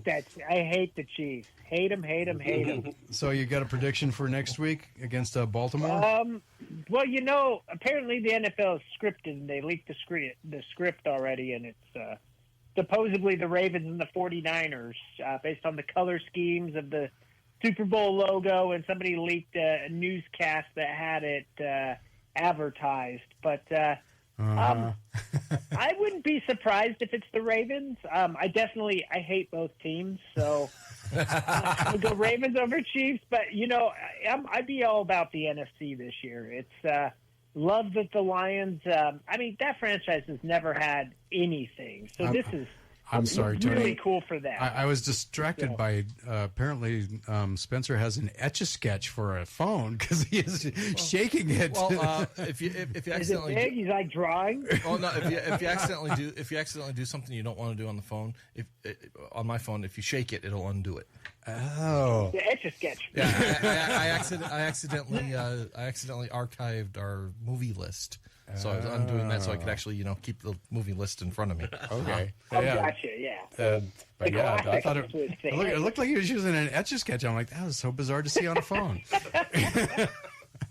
Oh, but no, I'd be down. Niners or Lions, but I would really like to see the Lions get something. Yeah, I would like to see it as the Ravens and the Lions just because I hate the Chiefs, so I don't want them to go any further either. And I really don't like the Niners, so yeah. Okay, here we go. Ravens. Lions and Ravens. Yeah, Lions. I like it. I like it. Why not? You heard it here first, people. All right, so here on the Pop Culture Kaboom Radio Show, we utilize a carefully crafted and patented movie rating system, and it goes as follows. If it is worth seeing in a theater at full price, it is a good, not a great movie. That is to be determined by you if you choose to see it in a theater. If it seems worth it watching as in a theater as a matinee or in your town's cheap theater, it is a so-so. If it seems worth seeing as a streaming service or as a rental or however you choose to watch the film while avoiding social interaction, it is a blah. And if it is determined to be so awful you should wait for it to be on public television, it is considered a touch brown because FCC regulations say we can't use profanity. So we only got 4 movies, which means, Tony, you get to select which one's first. Oh, well, let's just start with a random one here. The Seeding. In The Seeding, a hiker lost in the desert takes refuge with a woman living alone and soon discovers that she might not be there willingly. So what I got out of the trailer was a hiker is stranded, asks for help after his rope is cut, and then an animal carcass or something of that nature is thrown at him. Turns out the lady he is with is stuck there, and they're being tormented by these kids and teens that are twisted and demented. The trailer sets up jump scares, and he screams a lot, like, "Help me! I can hear you!" Definitely has a Hills Have Eyes with creepy kids vibe. There's not enough to draw for me. My problem with it is it's too claustrophobic type of movie. It just takes place in one set little area for the entire film, doesn't seem to branch out much, and, kind of gives me the Misery vibes. That old Kathy Bates one from the 90s.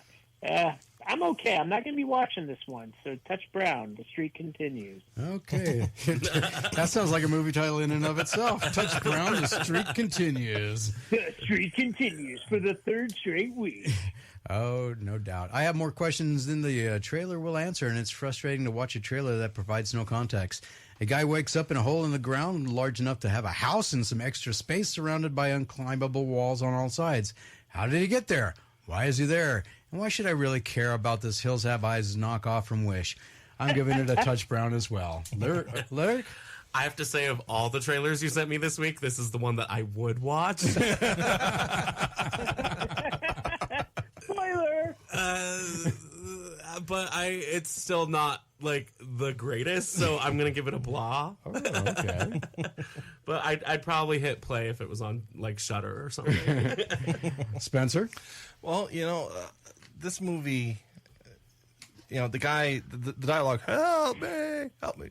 The guy doesn't know any other words besides help me. No. And well, yeah. Who are you? Yeah, and he was and he was taken out by a chicken. A chicken?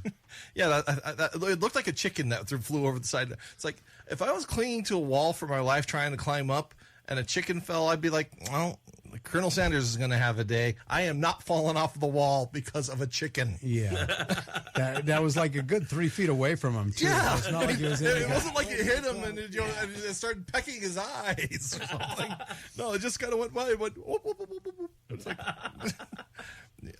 So yeah, the children of the corn has eyes or something just does not appeal to me. So touch brown. Okay, Rob, what say you? Yes, there's something wrong with these children, and it doesn't seem appealing. Yeah, I didn't quite understand the premise here because, like, the kids just randomly showed up and then they weren't there, and they were tormenting him sometime, but not all the time, and, like, I'm very like, okay, why, if they're really tormenting them and keeping them there, why aren't they just like hovering over the whole rim of this pit the entire time? Which is why I would probably hit play, because I want answers to these questions. I don't care enough to get those answers. That's my problem.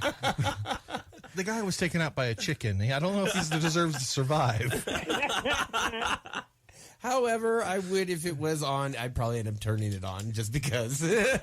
So I'm going to go with the blah as well. Okay.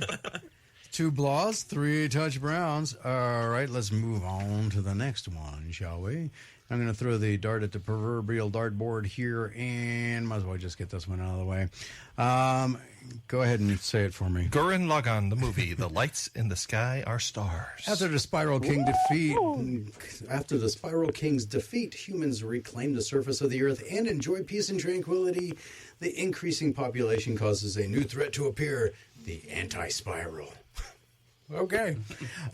So, hey, the second part of the sequel to the movie I touched brown last week.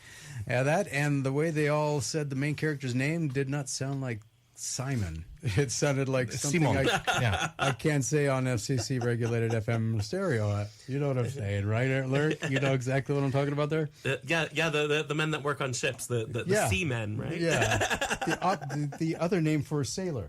It totally sounded like that. I was like, wait, what? I thought it was going to turn into a hentai show all of a sudden, but no, I was wrong. Still, when I was growing up, I'm 90% sure that watching the Banana Splits was in reruns, and I learned 2 facts when I attempted to watch it now. Fact number 1, I am thoroughly convinced heavy drug use was rampant in Hollywood. And fact number 2, it's because of shows like that my generation had ADD.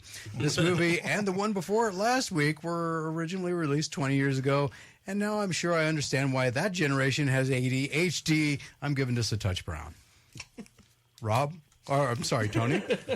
That's all right. I was going to say the anti-spiral. I just pictured Russell Wilson there. Let's ride, cringy. Okay. From the comments I read, this is apparently a classic 15-year-old anime, and we did cover the other one last week. Yeah. Looks like they got the original voice actors to come back and do this in English, which is awesome for the fans of this movie. So if you, like last week, if you're a fan of the anime, obviously real fast-paced, crazy animations, and it's got the pop music this week, so it's straight up anime. It should draw you in. If you're already a fan of this genre or this series, you know you're going to go see it. However, like last week, anime is not really my kind of movie, so I'm going to once again be keeping that streak alive of touch brown. Okay. Rob, what say you? Yes, so apparently we have a movie where the threat is a straight line. The anti-spiral. It still doesn't intrigue me enough to want to see this, so touch brown. Okay. Spencer? Okay, I was a fan of the show when it first came out. I love this show. It's so much fun, and like I said, remember how I said last week that it was like 2 stories in one series? This is probably the second part of it, and I have such a love for this movie. I will gladly go see this, and I am going to give it a good to counteract all the brown streaking here. Wow. Okay, Lyric, what say you? I feel like the only way that you're going to get me to watch this is if it's my cousin Kyle's night to choose a movie on Thanksgiving weekend. Damn it, Kyle. Let's pick these.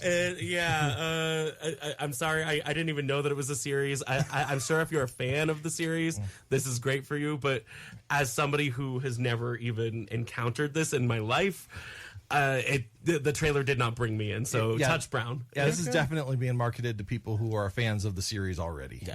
I mean, that trailer would not get new ones. I know, I had to double check. I'm like, didn't we see this one last week? But I warned you guys that it would be coming later this month or the next week or something like that. I was trying to put it out of my mind. All right, 2 down, 2 to go. Tony, what is next? Flop gun fighter. Let's go, Javrik. Fighter is a Hindi language aerial action thriller. Top Gun. A story top Indian Air Force aviators, Maverick and Goose, coming together in the force of imminent danger to battle the country's internal and external forces. As militant activities were going out of control, a new unit, Air Dragons, was commissioned by Iceman as first responders to hostile activity comprising of the best combat aviators handpicked from across the Indian Air Force. Fighter unfolds the story of Patty, Maverick, and his mates camaraderie. Oh, my gosh. Yeah. I know how to say that word, but I can't say it. We'll just say brotherhood. And going through the highs and lows of their internal and external battles. Oh, boy. Without a volleyball So this scene. is that That we know of. ripoff. Yeah. It's Bollywood's version, which you're going to get musical jingles that rival Kenny Loggins' Danger Zone and the volleyball scene playing with the boys. In fact, instead of a volleyball scene and a football scene on a beach, you get a snowball fight. This movie is so rippy of Top Gun that the dogfight has the dogfight scenes, the motorcycle at sunset scenes, the bomber jackets. Man, it'll have an audience, but this trailer does nothing to me. It's sure there's a lot of action, Bollywood, really well shot, but for me, man, I'll just stick to the original Top Gun or Maverick, Touch Brown. Okay, and the streak stays alive. All right, I was wondering when India would get around to making their own version of Top Gun, and here it is. And I am reminded of the quote from Oscar Wilde: "Imitation is the sincerest form of flattery that mediocrity can pay to greatness." With CGI air combat that defies physics and logic, the funniest part of this trailer was the guy at the end of the trailer holding the flag of India as he's stepping out of, I guess it was a helicopter or something, and the flag is wildly flapping in the wind, but not a single hair of his pompadour hairstyle was moving in that at least 25 plus mile per hour wind. So I'm giving it a touch brown, but his hairstylist an A+. Aquanet. Lots and lots of Aquanets. Kenny Loggins in that soundtrack, that would have made it perfect. Yeah. So what say you, Lyric? I have to say, I definitely got the Bollywood Top Gun vibes from this. It literally looks like if you typed into ChatGPT, write me a Bollywood Top Gun, this is what it would spit out. It just looked all completely AI. I actually thought it was a joke. I had to start the trailer over again. Did I click the right link? I couldn't believe it was real. So, touch brown for me. Spencer, what say you? Well, this movie, it's yeah. I mean, everybody thought Top Gun on this, obviously, Yeah. and I was watching, and I'm watching. It's like Iron Eagle, aren't you? yeah, yeah, and I'm like, oh, okay, yeah, I remember this scene from Top Gun. Then it's like Republic Day will never be the same. I'm like, Republic Day. That's not a holiday. That's not a holiday. Oh, Indian. Oh, okay, that makes sense. Yeah, but then then I saw him do hit the brakes, do you fly right by? It's like, wow, they really are ripping off Top Gun. Yeah, and they're enjoying every second of it. And You were? no, they were. Oh, okay.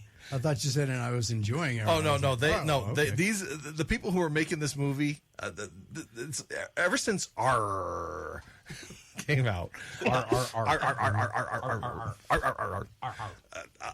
I have fallen in love with watching these, but not to the point where I'm actually willing to pay money for it. So I am going to give it a blah, because if I do come across this, I am going to watch at very least some of those CG dog fights. I love it. And if there's a musical number where somebody's on top of a jet during a dog fight, I am going to give that such a positive review. 5 stars on Netflix on that one. he's just like, I'm glad everyone had fun. I guess we're going to have to wait until we get back to find out Rob's thoughts on Fighter. And I'll do a recap of all the movies so far. So far, the seating actually has the best ranking, with Lyric and Rob giving it blahs. Spencer's kind of throwing monkey wrenches and everything, but anyway. What I do. He's all over the place. And with that music, though, it's time for us to take a hard break. When we get back, more pop culture entertainment, so don't go anywhere.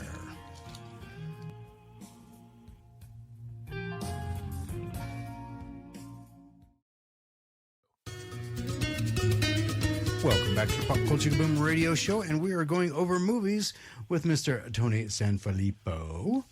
And let me recap real quick before we get to Rob and his thoughts on Fighter. The seating is the first one we did. Lyric and Rob both gave him blahs. Tony, Spencer, and I gave it touch browns. Go ahead and say that one for me, would you, Spencer? Gurren Lagann. The lights in the skies are stars. Thank you. Spencer gave that one a good, and everybody else gave it a touch brown. The Fighter. If there's a dancing scene on the airplane wing while in flight or combat, then Spencer's giving it a blah just to see that, and then he'll give it a good. Lyric, Tony, and I gave it touch browns. And Rob, what say you about Fighter? Take my breath away. No, I'm just kidding. Well, you're feeling very musical today, sir. I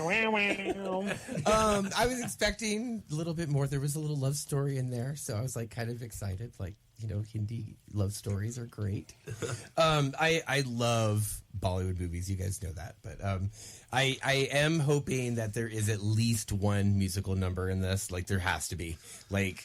And it's got to be good, like, and I imagine it like in the air, you know, like, and not necessarily outside of their fighter jets, you know. Yeah. But anyway, Well, that's only if they go the extra mile. I digress. But I actually it's going to be like one of those movies of the total lose yourself. I want to just watch something that's going to make me enjoy life for an hour and a half, and that's why I'm going to say it's good. Okay, wow. Because I like those type of movies that you can just go in. You have no real expectations that you're going to like have an epiphany moment or anything like that. You just want to have a good time at Yeah, it's like going to a movies. Jason Statham movie. Yep, exactly. Pretty much. All right. So we get to the 40-ounce monkey in the room this week, which is American Star. And here's the synopsis. An assassin on a final assignment in...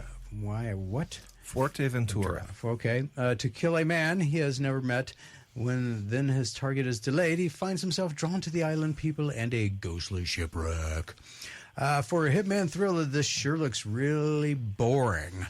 I know that Ian McShane was in every John Wick movie and The Rock's Hercules movie, but still, he was a side character and not an action star. So why is he starring in a movie about a hitman?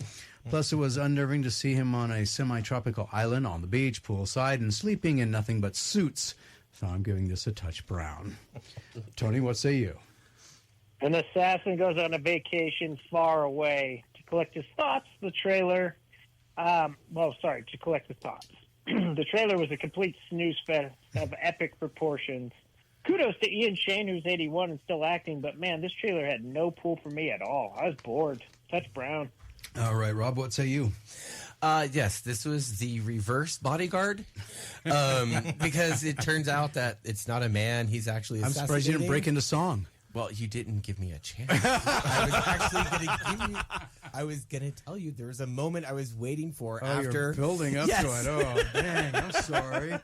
After he gets into that fight with, her when she finds out that he was, there to kill her and all that, I was expecting a big old Dolly Parton song, Whitney Houston, especially from Ian McShane at 81. I mean, seriously, the guy does not look 81. 101.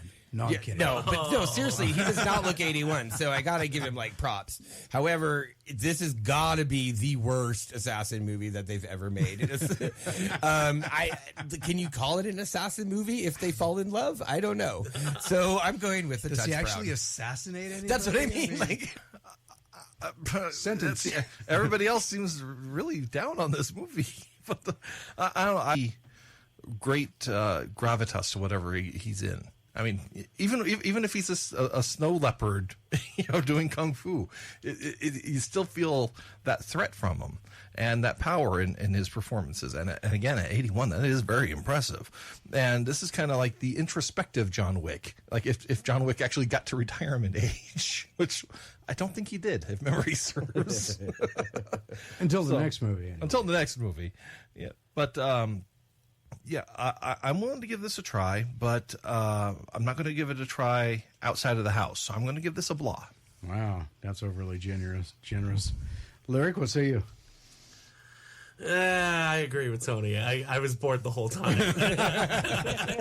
I really just did not click with this one at all. So I give it a You touch started brown. browsing the thumbnails on the side. Yeah, checking my notifications on my phone. Like, okay, this trailer's still going. All right. And there you have it. So the best one rated this week is The Seating. Not the 400-pound gorilla in the room, which was American Star. Spencer gave it a blah. Everybody else gave that a touch brown. Fighter. Rob gave it a good. Spencer gave it a blah. Lyric, Tony, and I gave it touch browns. Gurren Lagann, the lights in the sky are stars. Spencer gave it a good. Everybody else gave it a touch brown. And The Seating is going to take it for the crown this week, with Rob and Lyric giving it blahs, Spencer, Tony, and I giving it touch browns. Well, we actually get into some real movies next week. Kind of. We have The Epidemic, Argyle, with Henry Cavill. The Jungle Bunch, Operation Meltdown. Don't look at me like that. I don't know. Oh, and here's the worst one of the week, or actually the worst one of the year. I can tell you right now, this is going to be the worst one of the year. And one of the year. She is Conan. It's supposed to be like Conan, but it's Conann, so it's Conan. Ouch. Because it's a female Conan. It is Conan the Barbarian. The Barbarian. Wow. That hurt. That movie is going to be the worst movie of 2024. Is it an American movie? I don't know. Okay. I don't know. We'll find out next week. Yeah. And Departing Seniors. The Departing or The Parting? Departing Seniors. Departing, okay. So, yeah, like they're leaving. Yeah. Bye-bye. Not, I don't think. I think it's supposed to be like a horror comedy, but not set in a. But not set in a retirement home. It's actually. It's all The Cocoon Part 2. But instead of living, they're all dying. Right. That's why it's departing. No, not Red Sonja. She is Conan. Eric, not Red Sonja. I saw that and I was like, you've got to be kidding me. Yeah, it's like finger on the dump button. Yeah. One of the teachers that I follow on Instagram recently posted that she let her first graders write letters and draw pictures for senior citizens, and one of the kids drew a big hourglass and said, "Time's almost up." Wow! Oh my gosh! Ow! Somebody has a morbid home life. Yeah. So departing seniors just brought that up. As a first grader, wow. All I can think of is FSKA. Future serial killer of America. Sociopath. Like definitely that teacher better keep that one and with the kid's name. Yeah. I'm smelling that. I'm spelling a new name on the watch list, ladies and gentlemen. Uh-huh. Wow. Okay, Tony. Anything else going on except you're being angry about the Chiefs winning? Oh no, not much. I'm almost done with Echo. I've watched 4 episodes of it. I really like it so far. Yeah, it's good. I've finished it. It's very enjoyable. I'm looking forward to finishing it up. Okay. And then you're on to. Are you going to be writing a review for it? Yeah. I need to dust off that old review page. I have that, and then. We have a concert this week. I should be fun, but it's the music choice is kind of meh. So we'll see. We're going. So Hinder is playing here in Fort Collins. We don't get a lot of bands that play in town. So I like Hinder. So we're gonna go see it. It's really cheap down the street. Go see Hinder. So I'll put up a concert one to start up the new year here. There you go. All right. No, why not? So all right. I'm happy for you. I like Hinder. Yeah. And you might be pleasantly surprised and give them a really good review, and then they'll hit really big, and then they'll have to give you credit and hopefully 10%. Your horrible reviews really helped us get a better club than what we played in last week. Yeah. That'll be there on when they do their. Behind the music on VH1. Yeah, if it wasn't for that Filippo's horrible reviews and that review they gave us at that Fort Collins show, we wouldn't have hit it big. That was the one that put us back on the map. Thank God he went out on a Tuesday night. What a rebel. He's a real party animal, that guy. All right, sir. Well, you stay warm in Colorado. Absolutely. I look forward to being on the show next week. And you guys have a great rest of your show. All right. Thank you, sir. And we'll talk to you later. You're welcome. Talk to you guys next week. All right. So we got a little bit of time before the next break. So as far as your predictions, or actually your projections, I guess is a better way of putting it, do you think that after last year's Carson Creepy, that this year is going to be even bigger? I do, because we are partnering with other film organizations around Nevada and getting the word out to more filmmakers. So I think that we're just going to see this continue to grow, which is why we're having discussions with our community partners at Brewery Arts Center about, well, how do we handle this? Do we want to make it like an actual sort of festival thing in the future? Yes. In the future, where it's kind of a weekend long festival with multiple screenings. Yeah. That's one thing that we are contemplating. We've also got some great workshops and classes on the horizon as well, where we're going to be moving into a new shared space with 4 other nonprofits, which is going to allow us to actually host some decent sized classes in classroom spaces. So we've got some screenwriting workshops, some audio recording workshops at Abbey West Recording Studios. And we're also looking at doing some filmmaking classes with Action Camera, where they come in and demonstrate how to use some of the various cameras that are out there. Nice. And that's all the other stuff besides these film competitions that Silver State Storytellers has coming up in the 2024. Then I take it. Yeah, we're also partnering with the Carson Library to get some literary programs going. We're hoping that our new board member is going to be taking the lead on that, since she actually works at the library. Because we want to start delving into other kinds of storytelling and not just film. Right. Oh, okay. I got some Go back to its suggestions roots. for you. Its roots, like theater. Speaking of, you're really big in the theater scene. And actually, you have a little segment that you do on the morning show on Alice. I don't know if I can pimp another radio station, but you have a segment on a morning show that here up in Reno every Thursday. Yeah, every Thursday morning I visit Alice 96.5, and I talk about the local plays that are happening around town, and we'll bring in some guests from those shows. This week we were talking to Reno Little Theater's actors, because they just opened a murder mystery comedy farce called While the Lights Were Out. It's just Murder on the Orient Express on it meets but it's a subway car meets Adam Sandler. It's just ridiculous. Yeah, I saw an improv show like that up in Reno. It was a lot of fun. Oh, yeah. There's quite a few improv troupes. Which theater did you visit? It was on Wells. I can't remember right off the top of my head. Reno Improv. Yeah. Yeah, they're great. yeah, but the group had a different name, but I can't remember that actually did the performance, but I can't remember what it was out of the top of my head.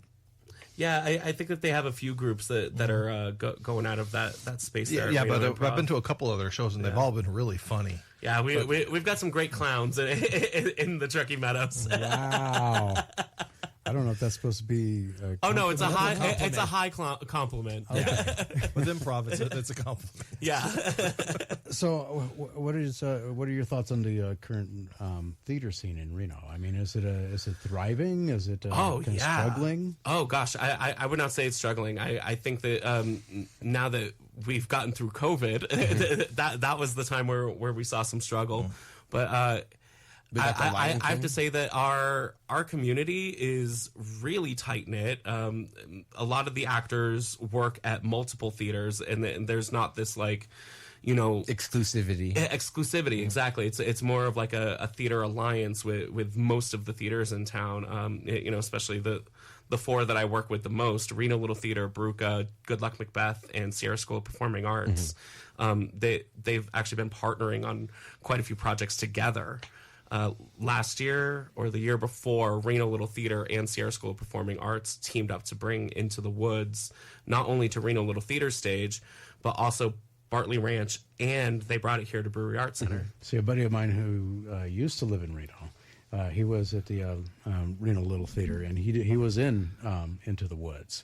Oh, nice. Now he's up in he's in New York doing Broadway. So That's excellent. and so that's why I was kind of wondering, is there? Do you see any potential for people in our area to advance up like he did, and going up to, say, like Broadway, or moving, say, into movies or anything like that? I've actually seen quite a few of the people start on Reno stages. My roots are on Reno stages. I've been acting in the community since I was in 4th grade, so I've grown up in the Reno theater scene, and I've seen quite a few people actually move on and make a name for themselves in both New York and Hollywood. Well, anybody out there right now that kind of catches your eye as being with that kind of talent and potential? Actually, that'll be the question to answer when we get back. Fair enough. We're going to take the top of the hour break. It is 43 degrees Fahrenheit in Carson City and cloudy. Traffic, if you're driving, you know there's traffic or not. So with that being said, we'll be back with more Pop Culture Kaboom Radio Show right after this. So don't go anywhere. And if you missed any part of the show, check out the Pop Culture Kaboom podcast, brought to you by 97 and Now Productions, the Pop Culture Kaboom podcast on your favorite podcast platform.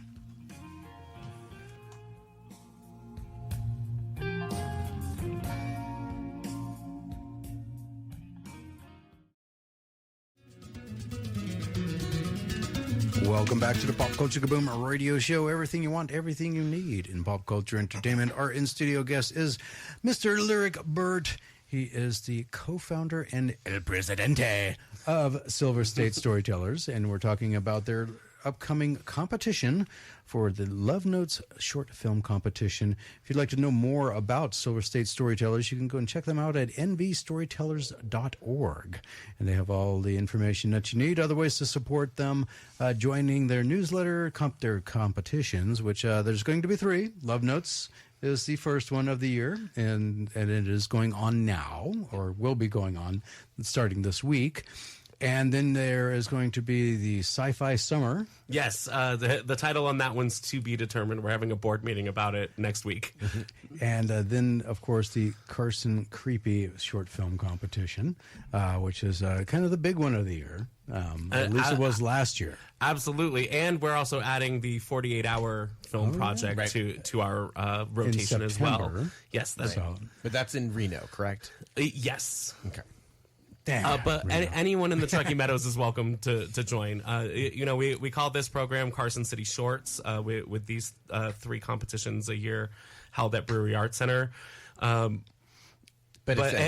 everyone in the valleys is welcome to join. We want filmmakers from all over our northern Nevada area. Well, I know that, I don't know if they do it anymore, but there used to be a time I used to hear about some place used to do like an annual like cowboy poetry. They still do that. It's held out in Elko. Yeah. Oh, all the way out there. Yeah. No wonder. That's where the cowboys are. Dayton. You ever been to Dayton? I have, Okay. but I've also been to Elko, and there's a lot more. There's a lot more cowboys. The in presence Elko. is much greater. Okay, fair enough. All right, so I was just wondering, would Silver State Storytellers be venturing into the spoken word or poetry aspect of anything in the near future as well? It's funny that you mentioned that because I thought I was being serious. What do you mean? It's not a joke. As we are moving into the new year, we are moving into a new shared space with Sierra School of Performing Arts, Sierra Nevada Ballet, and Steinway Piano Gallery and Academy to bring arts of all sorts under one roof. And as part of that shared space, we are also building a performance space, 200-seat venue, where we are going to be hosting all sorts of events, dance, theater, music, and poetry. Oh, and spoken word. Spoken word, yes. Beatnik poetry? Absolutely. That'd be awesome. Or what was that? So I Married an Axe Murderer? Yes. Remember that Yes. movie? Woman, whoa, man. That was a great movie. It was. yet another like non-traditional romance story. movie. Yeah, very much, yeah. Absolutely. If somebody wants to make a movie like So I Married an Axe Murderer for Love Notes, you only I gotta would love say it. it can only be 9 movies. Nate, Okay, turn can off only- the Bay City Rollers. Can only be 7 to 9 minutes. Look at his head. It says that it's like a meteor. He needs a giant pillar for his big head. Is his like Sputnik spherical but quite pointy in parts? If you'd have to watch the movie to know what we're talking about. Okay, so that sounds like you guys got a lot going on, and especially with. So does that mean that at some point we'll, since you guys are building that performance area, is that going to change kind of like the format for Love Notes in the future in Carson Creepy, or is it going to it's going to remain here in Carson? It's very important to us that we keep the Carson City Shorts program here in Carson City. And Brewery Arts Center is they're such amazing partners that I don't foresee us going anywhere for a long time. Okay, good. Awesome. Yeah, Because we need stuff like that in Carson. Not I just agree. Reno, and as part of our mission as Silver State Storytellers, we want to make sure that we are fostering storytellers all over Nevada. So having programming here in Carson City is very important to us. All right. Are you guys going to have a? I need to talk to you about KaboomCon. I'm planning on attending, but I can't have a booth this year because you have it on my on my fiance's birthday, and I've already booked so many things in the past years on his birthday, and he gets so mad at me. Oof. So I'm being very careful to not book up his birthday this year. But you are going to be attending it. I will be attending. Yes. Is it part of his birthday? No, I'm probably going to take my dad to day one. Oh, well, there's only one day. It's it's just the 7th? I thought it was the 7th and the 8th. just the 7th and 26th. Oh, for some reason, I thought it was the whole weekend. Not yet. It's gotten a pretty good response so far. So it'll probably 97 Now Productions is looking at making it a 2-day event next year. Okay. So Well- and adding a possibly a film portion of the whole thing as well. Ooh, excellent. So, but definitely get in contact with Mark about that. So If everything goes good, then yeah, that is part of the plan. Excellent. So, all right, let's get into some more news. I don't want to talk about Dragon Ball though; that's kind of boring. I'm sorry, it is. All right, Super Saiyan. well, all right. Well, all right. you know, that does fill up a lot of time, though. You can just have, one of us just go like, for, 10, 15 minutes. You can fill up a whole segment. Just, Because everyone else would like to hear that. well, it's worked for Dragon Ball Z for 20. Yeah, there's visuals to go with it though too. Yeah. So, Bandai, and they'd cut away to other people. So it's like when you go to catch your breath again. I guess one of us could say something. I don't know. Bandai Namco has revealed that Dragon Ball Games Battle Hour 2024 will get a physical event in 2 weeks as it invades Los Angeles, the LA Convention Center to be specific, as the 2-day event will take place from January 27th and 28th. The event will be showing off some new titles, including Dragon Ball Sparking, Zero, and Dragon Ball Daima, as well as a major tournament for Dragon Ball Fighter Z. This year's event promises first looks at new content with a deep dive panel with game producers, World Finals tournaments featuring top competitive talent, and a host of other new fun activities, including Dragon Ball Legends and Dragon Ball Z Dokkan Battle Fun stages. Sandland, does that mean like they're going to actually have people fighting each other? In video game form. Oh, never mind then. I was thinking like Pokemon with the little Pokemon creature things. You know, like, I was but like, there's Dragon Ball. I haven't seen it in a while. So I'm like, did they evolve Dragon Ball? well, I was hoping that you'd put on some soccer boxers and go at somebody. Yeah, I thought they were going to be LARPing. Same here. Oh, yeah, so There's probably too much legal involved with that. Oh, heck yeah. No, there isn't. Sandland exclusive movie night and demo stations featuring favorite games from the franchise, including Dragon Ball Z, Kakarot and Dragon Ball Xenoverse 2. Dragon Ball Games Battle Hour 2024 is scheduled to take place, like I just said, at the last I just said. Battle Hour is the place for top tournaments, including the Dragon Ball Z, Dragon Ball Fighter Z World Tour Finals, and a Dragon Ball Super Card Game World Championship. Attendees will have access to all activities over both days of the show and can expect not only an intense battle between the top competitors, but also a slate of news and reveals from current and future Dragon Ball games, along with game demo stations, photo ops, toys on display. No, you want to buy the toys. You don't want to just see them on display, and more. Battle Hour also features panels highlighting the latest in Dragon Ball entertainment.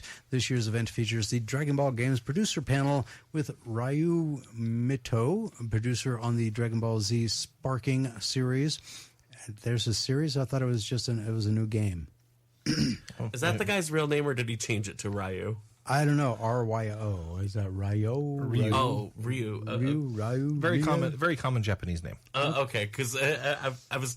That's like thinking, Bob. I was thinking about Street Fighter though with Ryu, Right? Yeah. That's what I was thinking of too. I was like, did they just copy the Well, name? Street Fighter. Ryu is from Japan, so that's like Bob or John. Fair enough. Is it just me or did I always think? I always thought he's saying nougat, like he likes candy bars, you know. So he really dug nougat. Anyway, add another gaming company to the list of recent shutdowns and closures as Wimo, WIMO Games, announced they have ceased operations. The word came down on Friday from the company's CEO, Dave Rosen, who sent out this message. I can confirm that this week we began winding down operations at Wimo Games. It's been an incredible 3 years working with this fantastic team. 3 years, that's it. And this is not the outcome we had hoped for. We're immensely proud of our work on RPG Dice, Heroes of Whitestone, Battle Bows, and most recently, Micro Machines Mini Challenge Mayhem. We're grateful to each. That's probably why they went out of business right there. All of that money going to franchising. Mm-hmm.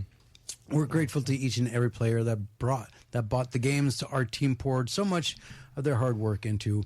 Our passionate and incredible talented team members will be looking for new jobs and were provided severance to assist in the transition. If you have roles available or if you've spotted any openings, please contact Wimo through LinkedIn or for those individuals directly. We appreciate our players and the many organizations who have collaborated with us so much. The news comes as a bit of a shock, especially considering the company was just released a pretty cool VR title, the Micro Machines Mini Challenge Mayhem. The company also produced some other cool VR titles we've enjoyed in the past, as they released RPG Dice, Heroes of Whitestone, and Battle Bows.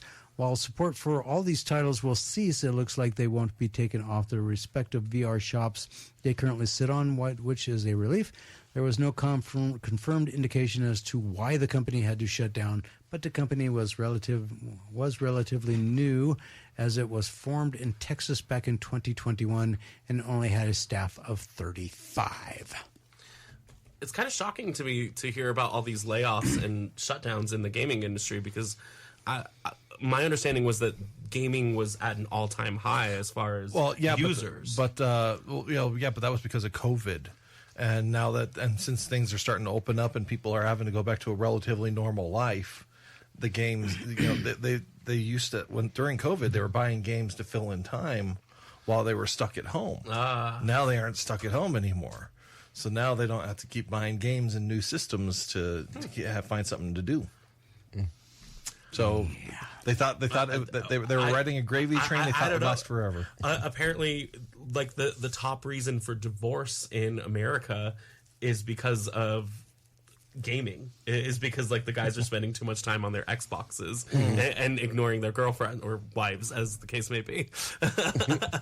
Well, I was lucky. Games together. I was gonna say I'm lucky. I got a wife who plays games with me. I was about to say. You just set aside time. Like, this is your time to go play video games while I'm doing my whatevers, you know?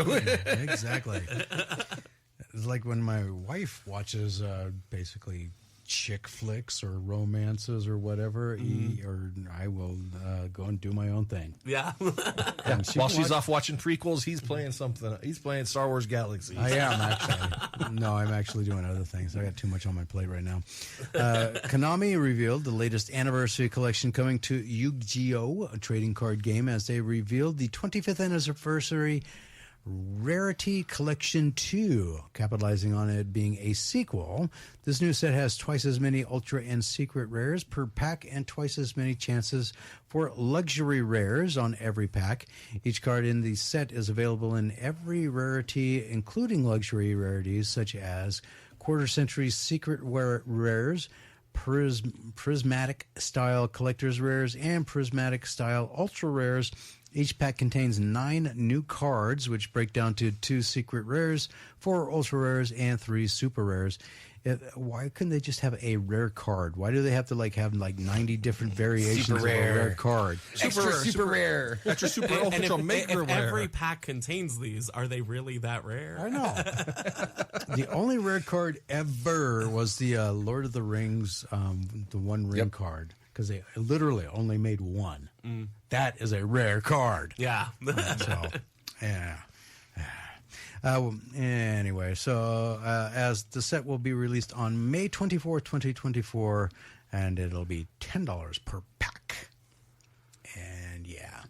So along with the SAG-AFTRA and WGA strikes, Marvel Studios' Charlie Cox, Vincent D'Onofrio, and John Bernthal, starring Daredevil Born Again, saw its production impacted by a major creative change in direction in October 2023.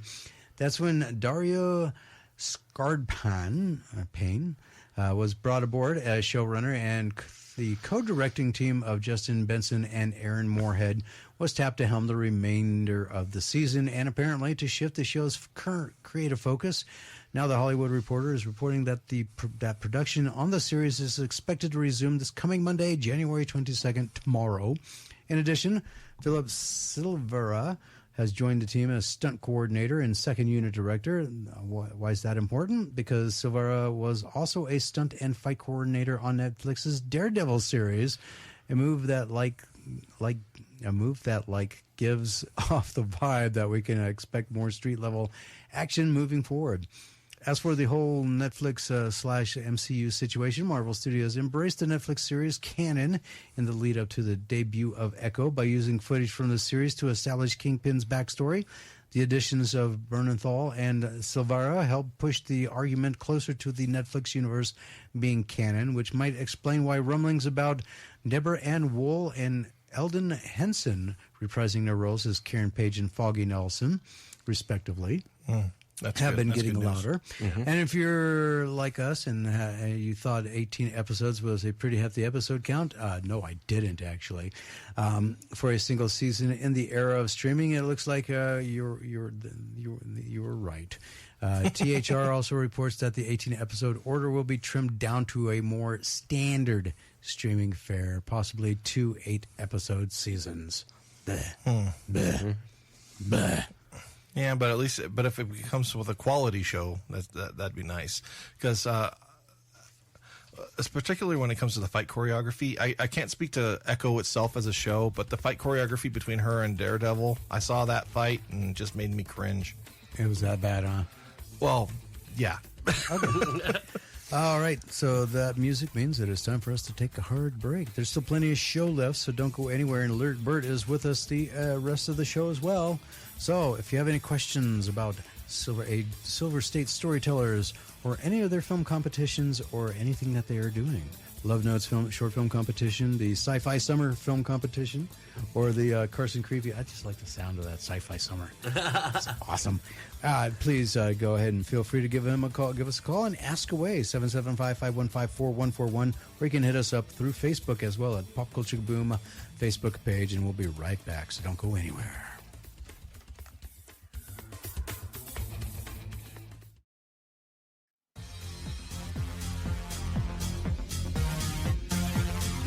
And welcome back to the Pop Culture Kaboom radio show. Everything you want, everything you need in pop culture entertainment.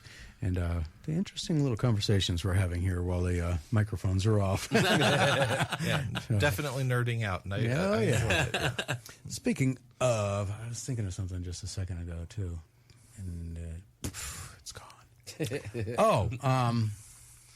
Let's see. Hundreds of innocent thoughts derailed like Amtrak. Let's see who can catch this reference. So I play a game called Star Wars Galaxies Restoration, and I have a Transdotian bounty hunter named. Now I know where I was going with that. Named Rawhead Rex. So. All right. And he's kind of reddish in color, and but a really cool character. I leveled him. He's maxed out. He's level 80 now, so I go out and hunt everything, and people too, because he's a bounty hunter. So I can hunt other players, and that's fun. Hearing people get mad, because I always mess with them because they like go into the cantina to get buffs and everything from the entertainers. So I walk up and first off, they have to be able to speak Transdoshan because my character only speaks Transdoshan or Dosh. Mm-hmm. And so I say, hey, tell me a joke. And if they don't tell me a joke, I kill them on the spot. Wow. Is that really a bounty hunter, though? No, that's just a murderer. I'm getting a bounty. I get paid for killing them. And they get so mad about it, too. Well, it's just because they don't know any good jokes. I mean, if they knew good jokes. They're like, what? I'm like, tell me a good joke. And I come up with some stupid joke, too. Total dad joke. Well, but I have a Bothan character who's a combat medic. And the way he's done up, his name is Panthara. Nice. And he looks like Panthara too. So that's the funniest part. So anyway, does he have red and blue nunchucks? No nunchucks in Star Wars. Oh, that's disappointing. Have you ever seen nunchucks in Star Wars? No, but you hope. Okay. You hope. It might be kind of cool to do like some sort of lightsaber nunchuck. Lightsaber chucks. Yeah, that's a quick way to lose an arm. Right? I mean, Oh, yeah, because we're doing the tuck under the yeah. Whoopsie. Yeah. So there were rumblings heading into the new year that Phil Lord, Chris Miller, and Bill Lawrence would be throwing back open the doors of Clone High for a second season sooner rather than later. Well, it would appear those rumblings were right, with Max confirming that Season 2 will hit streaming screens on Thursday, February 1st. But the streamer didn't come empty-handed, releasing a new key art poster and an official trailer. And if you ended the first season feeling like you needed more, then get ready for the mountains of more that you're about to get. Viewers, a red and blue double lightsaber. That'd be interesting, too. Mm-hmm. I actually like that meme with Ren, when she went like that with the double lightsaber. Yeah. Mm-hmm. And it was actually like a Swiss Army knife. It had all these yeah. That meme. That's hilarious. Anyway, mountains more that you're about to view. Viewers can look forward to seeing Jermaine Fowler as Tessant Literature, Paul F. Thompson as Professor Hurst, Stephen Root as Schneider Snorkel, Jackie Harry as Jackie the Ripper. That's a stretch. They even spelled it the same way too. Jack A. Harry as Jack A. the Ripper. Weird. Hannah Simon as Lady Godiva. D'Arche Cardin as Mary. Really? A name like that and they just get Mary? Randall Park as Frida's adopted dad, Jamal Jamil as Mrs. C. Renee Ellis as Goldsberry, as Sandra, and Richard Kind as Nostradamus this season. As for who's returning, we will... okay, I don't care. Anyway, it's going to be out on Max on February 1st. Great news, Avengers fans. Are you a fan of the Avengers? Oh, of course. Well, now there's a reboot on the way. Now, is it Marvel's Avengers or the British Avengers? Well, there's a reboot on the way. No, not those Avengers. We're talking about the new series take on the popular British spy series. Nice. John Steed and Emma Peel. The one that rocks the in its titles. But if you think we're talking about a serious take on a Ralph Fiennes and Uma Thurman. Yeah, starring 1998 film, then we're going to smack you in the back of the head and send you to the back of the class. Of course, well, I guess I get sent to the back of the class because I loved that movie. We're talking about the 60s television series made popular by Patrick McNee's John Steed and Diane Riggs' Emma Peel. Yeah, that was great. Along with other partners that Steed would have over the course of the series run, Deadline Hollywood is reporting exclusively that Studio Canal, owner of the rights of the Avengers catalog, is developing a new run at the series with Mickey Down and Conrad Kay on board as writers, and a pilot script reportedly written, with Studio Canal expected to co-produce with Warner Brothers Discovery Production House Wall to Wall. Ben Tyler is reportedly attached to direct as well as serve as an executive producer.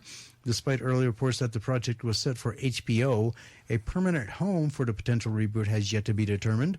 First hitting screens in 1962, the series would go on to run for 6 seasons on ITV and then on ABC in the U.S., one of the very few British shows at the time that were able to make the move to America primetime television.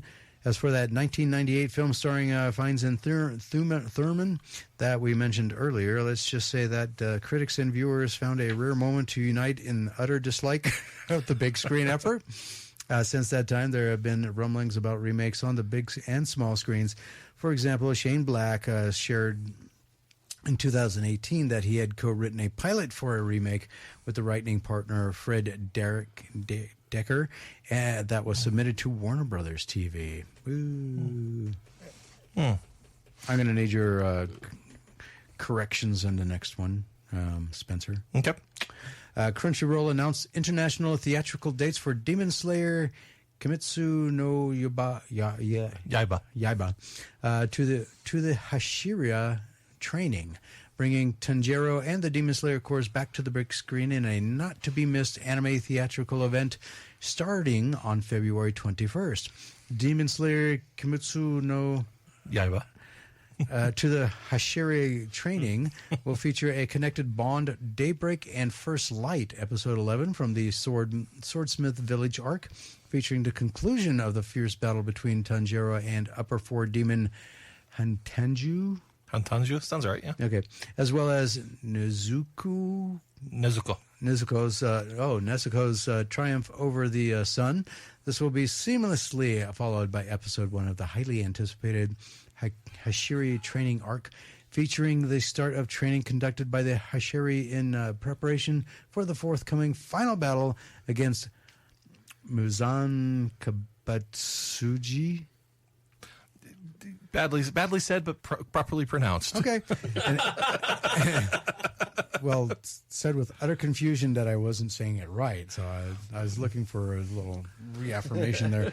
An episode never before seen by audiences.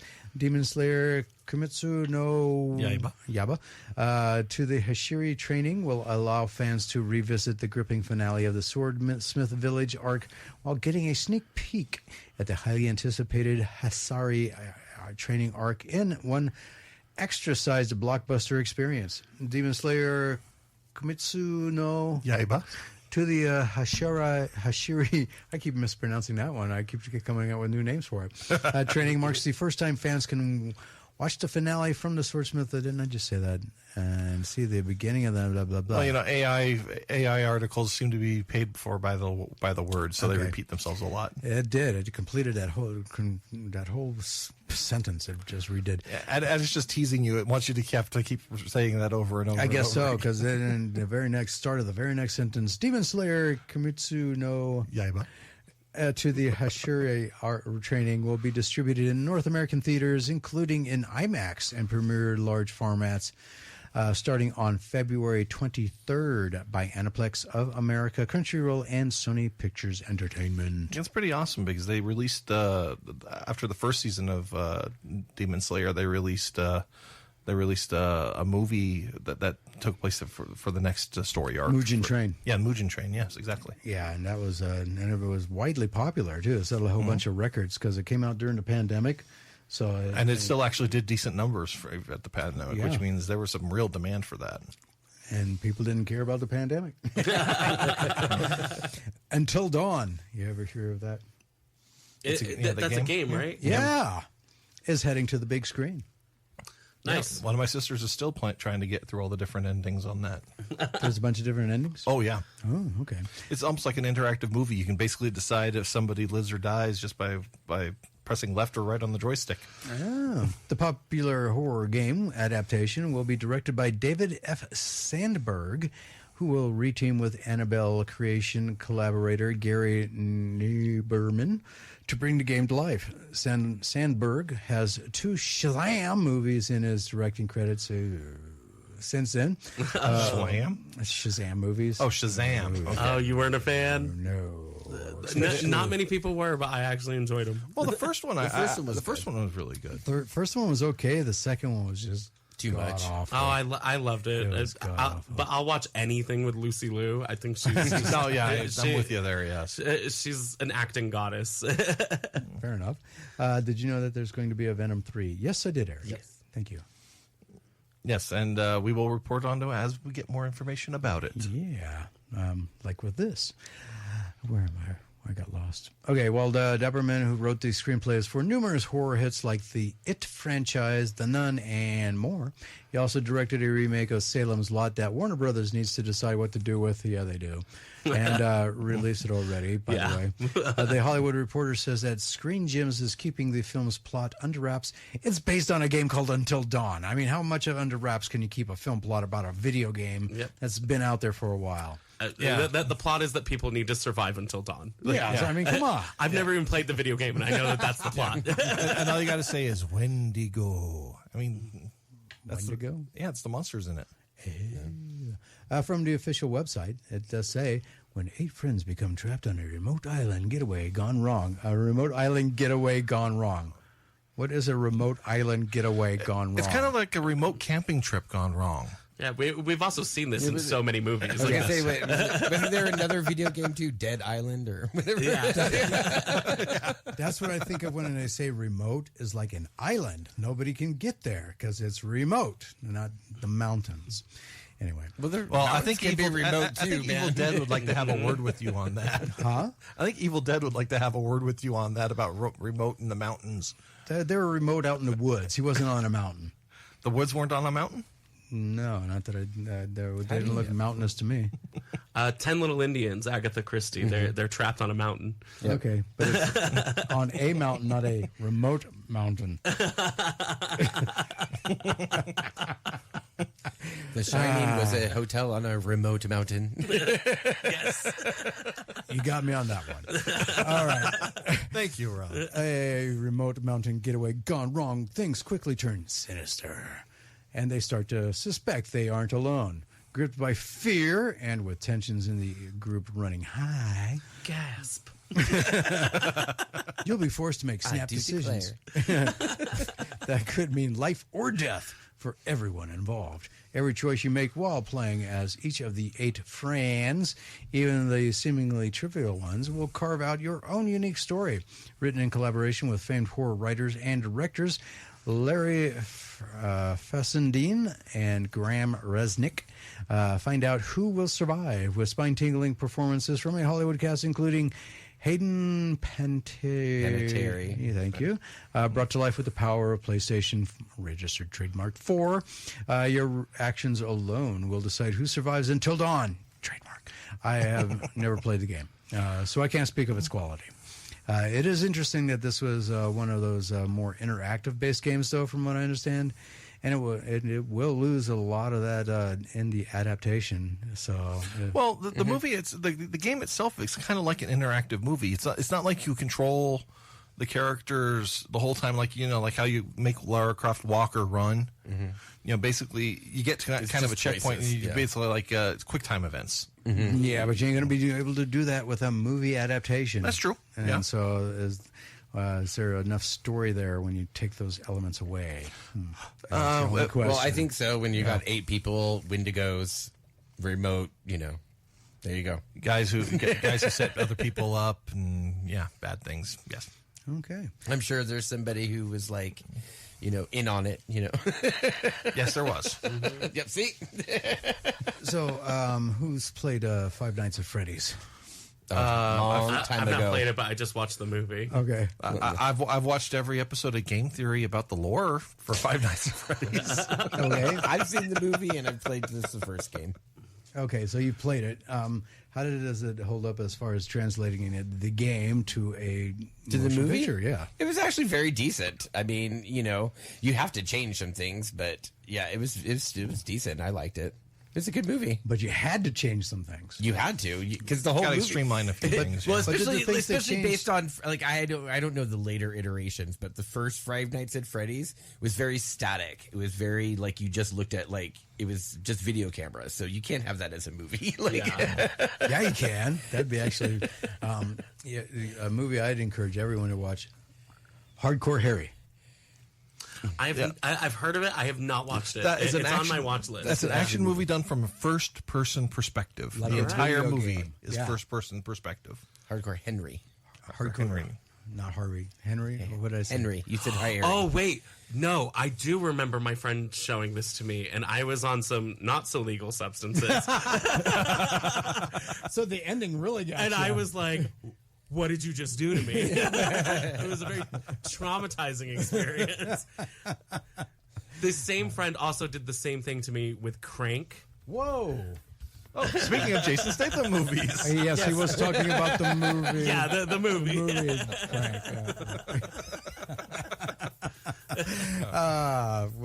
on that note, we're going to be taking our last break of the night. So don't go anywhere. More Pop Culture Kaboom Radio Show, The Final Moments, with Lyric Burt, the co-founder and El Presidente of Silver State Storytellers. Again, you can check out their website, nvstorytellers.org, or you can find them on the Facebook as well. And when they post on the Facebook, I post it to the Pop Culture Kaboom newsfeed. So at the very least, make sure you're liking Pop Culture Kaboom on the Facebook. And more show right after this.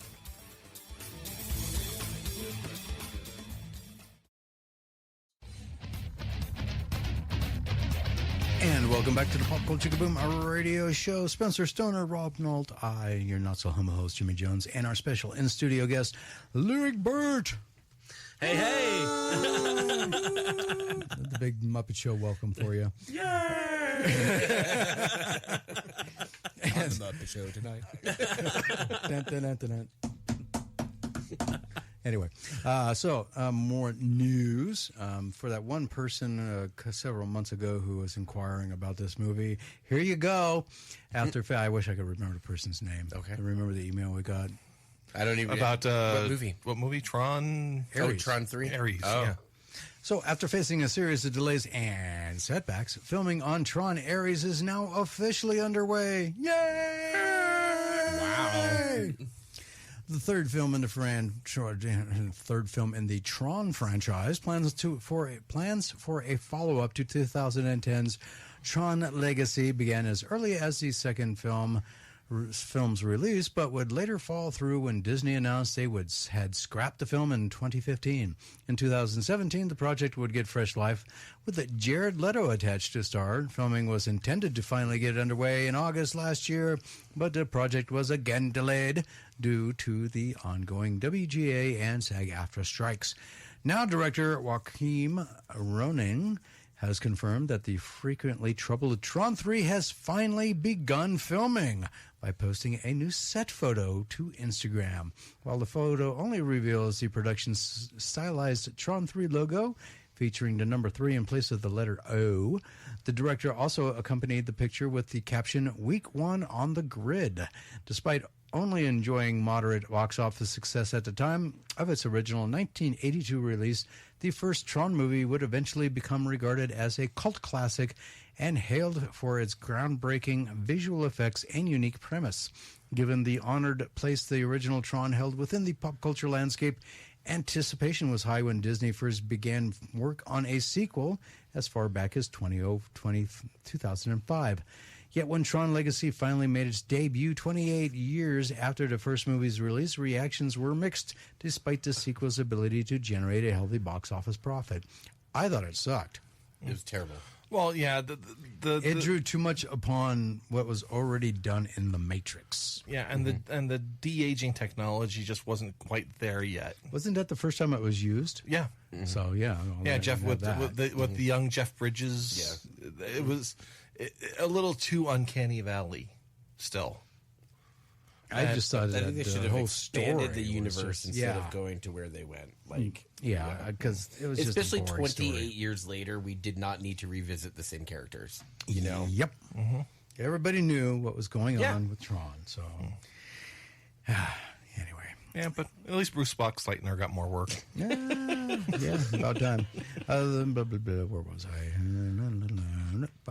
Okay, Tron 3 is currently in production, and there are several reasons why the latest entry is likely to be the most exciting in the entries in the entire series.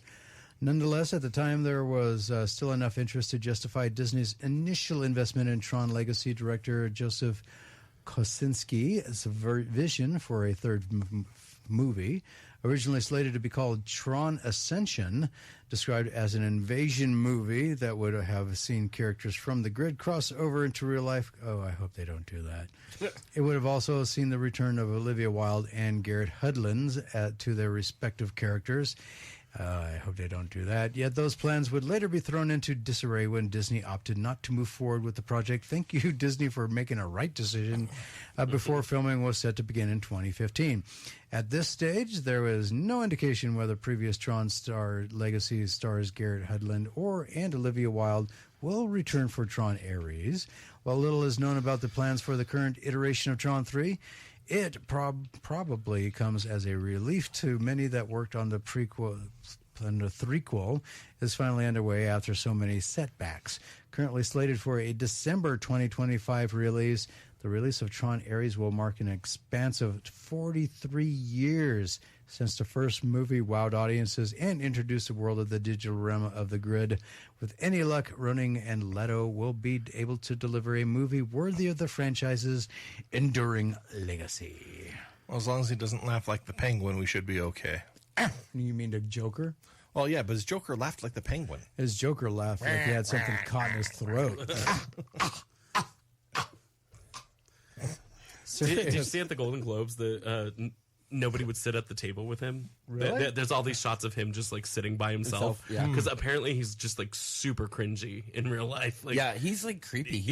Even like Hollywood people. Like, Yeah. He's like find a cult him leader. Yeah, no, ridiculously because creepy. there's stories of him like it's because he's a method actor, and so when he gets into his little method thing, he starts acting like that character and treating the other cast members like that way, and Yeah. it's like there's some stories out there that he's not a very nice person. Yeah, and he's also got some interesting things going on in his relationships. Yeah, and he owns Weird- an weird, island cringy that, things. that allow.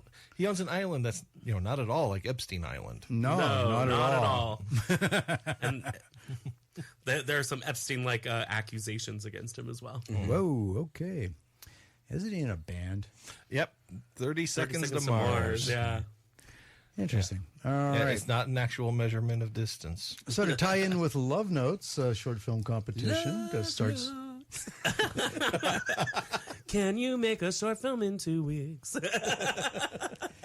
Celebrate love in its most timeless from the enchanting limited edition Mickey and Minnie Mouse doll set from Disney. Aw. This limited edition doll set will be limited to only 3,610 pieces and is in honor of Valentine's Day, or Love Notes short film competition. Dressed in charming Disney Parks Main Street, USA-inspired attire, Mickey and Minnie are falling in love once again. Aww, wearing lush satin fabrics and a sweet candy box accessory, meticulously crafted by Disney artists to capture the essence of the beloved characters as they appear at the Disney parks. This two-piece set is a testament to the enduring magic of Mickey and Minnie's love story.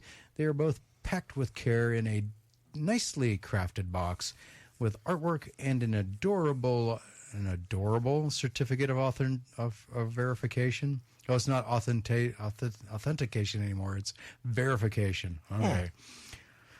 Whether you need the ultimate Valentine's Day gift for your beloved one or just need an adorable Disney doll set, look no further. Mickey and Minnie are ready to melt your heart for Want to take a stab? No. $250. Lyric? Oh, I was thinking $50. Cheapskate. No, $199.99. So you were within $50. Wow, that's not bad. And can be purchased right now at Shop Disney. So Yeah, I just figured Disney, they're going to just overcharge milking those for it. Disney adults for everything they got. Oh, yeah. like a prize-winning cow. Eric says 200. You close, Eric. And actually, yeah, you got very money, close. Eric. Yeah. You're only off by a penny. Suit up once again with one of Batman's most powerful bat suits as the Hellcat armor is back from McFarlane Toys. The Hellbat armor was one of the first figures to arrive in the DC Multiverse line, and it is now getting a new paint job. The Batman Nightmare edition is said to be inspired by the hit video game Injustice 2 and will feature new gold and black deco. It will be getting a limited run release at only 8,100 pieces. And just That's limited. yeah, that's real limited. and just other limited gold label figures. It will have windowless packaging. Besides the new gold and black deco, Batman will have a themed display stand, an art card, and an art card holder. If you missed the original release, then this might be what dedicated fans might want to get their hands on. Pre-orders are already live for $29.99 each, with a March 2024 release. So get yours before they vanish. I want to see. Oh, yeah, I pulled up a picture of it and showed Spencer. It looks pretty cool. Yeah. Yeah, actually, Yeah, that's the picture I saw. yeah. The funny thing is, I never read the storyline that the Hellbat armor actually appeared in. I saw it in when it was used when Lois Lane actually used the armor in the Fortress of Solitude in the Superman comic. Oh, something I never read. Okay. Yeah, I haven't gotten to that storyline yet. Me Oh, neither. I loved it. The Rebirth storyline. So many weird things happened. It was awesome. I'm chewing my way through Blackest Night and Brightest Day right now. Yeah. You I finally got access to every single story in the arc. So you're gonna enjoy Superman after New 52. all right, excellent. So a new Marvel Legends 50th Anniversary Wolverine 2-pack has just gone up for pre-order from Hasbro, and this one is a doozy. Mandapore awaits as Patch and Joe Fixit are back together once again for an epic team-up coming to life right from Marvel Comics Wolverine number 8, released in 1989. This dynamic duo is nicely sculpted and displayed in their white suits. Of course, this is a Wolverine Anniversary set, so Patch will come with 2 different head sculpts, standard and smirking. He will also get 2 pairs of hands with extended claws and closed fists. The Hulk, on the other hand, takes that slick gray Joe Fixit personality and gives him 2 pairs of hands and 2 portraits. It is pretty sweet to see these two together once again, and this is a great way to celebrate a 50th anniversary. Windowed pocket packaging does return for this set, and Hasbro has stated that the artwork on the back will become a Marvel Comics variant in the future. Pre-order for the Marvel Legends 2-pack are live for $59.99 with an April 2024 release. A big thank you to our guest, the co-founder and president of Silver State Storytellers, Lyric Burt. Thank you so much for having me, Jimmy. Well, It's always a pleasure. With all guests on the Pop Culture Boom radio show, Pop Culture Boom does follow and or like them on the Facebook, depending on what options are available. So as they post news about their career and projects, it is reposted to the Pop Culture Boom newsfeed. So at the very least, like and follow Pop Culture Boom on Facebook to keep up with all of the Pop Culture Boom radio show's guests. Next week, the Pop Culture Boom radio show will not only have for you the latest news, information, and releases from the 7 pillars of pop culture entertainment, we'll be talking with creator and artist Floydman Sumner. We'll not only be talking with Floydman Sumner about his artistic style that has been utilized by Monster Wax, Nike, Garbage Pail Kids, trading cards, and so many more. We'll also be talking with Floydman Sumner's art about his art studio, Planet F Studios. And after an 18-year hiatus, Floydman Sumner has launched his very own comic book, Floydman's Swell Comics. We'll be talking with Floydman Sumner about the launch of the new comic with us, Swell Comics number 1, how you can be a part of the groundbreaking first issue. We'll also uncover for you what is the super secret Swell Squadron. I'm curious. Me too. Thank you all for tuning in tonight, and please continue supporting Pop Culture Kaboom by listening to the Pop Culture Kaboom radio show live every Sunday night. And if you miss any part of the live show, check out the Pop Culture Kaboom podcast produced by 987 and Now Productions on your favorite podcast platform. And not only get this episode, but previous episodes and some bonus material as well. So give the like and a follow to the Pop Culture Kaboom on Facebook for everything you want, everything you need from Pop Culture Entertainment Daily. And subscribe to the Pop Culture Boom YouTube channel for video interviews from events we have and will be attending. On behalf of Quizmaster Scott from Sporkle Pub Quiz, Tony Sanfilippo of Filippo's Horrible Reviews, our guest co-founder and president of Silver State Storytellers, Lyric Burt, KNBC, Spencer, Rob, and I, thank you for your continued support and for tuning in tonight. We will talk with you again right here live next Sunday, 6 to 9 p.m. Pacific Time, 9 p.m. to 12 a.m. Eastern Time, anytime during the week on Facebook and via email. So until next Sunday, be safe, stay healthy, and peace out, rabbits.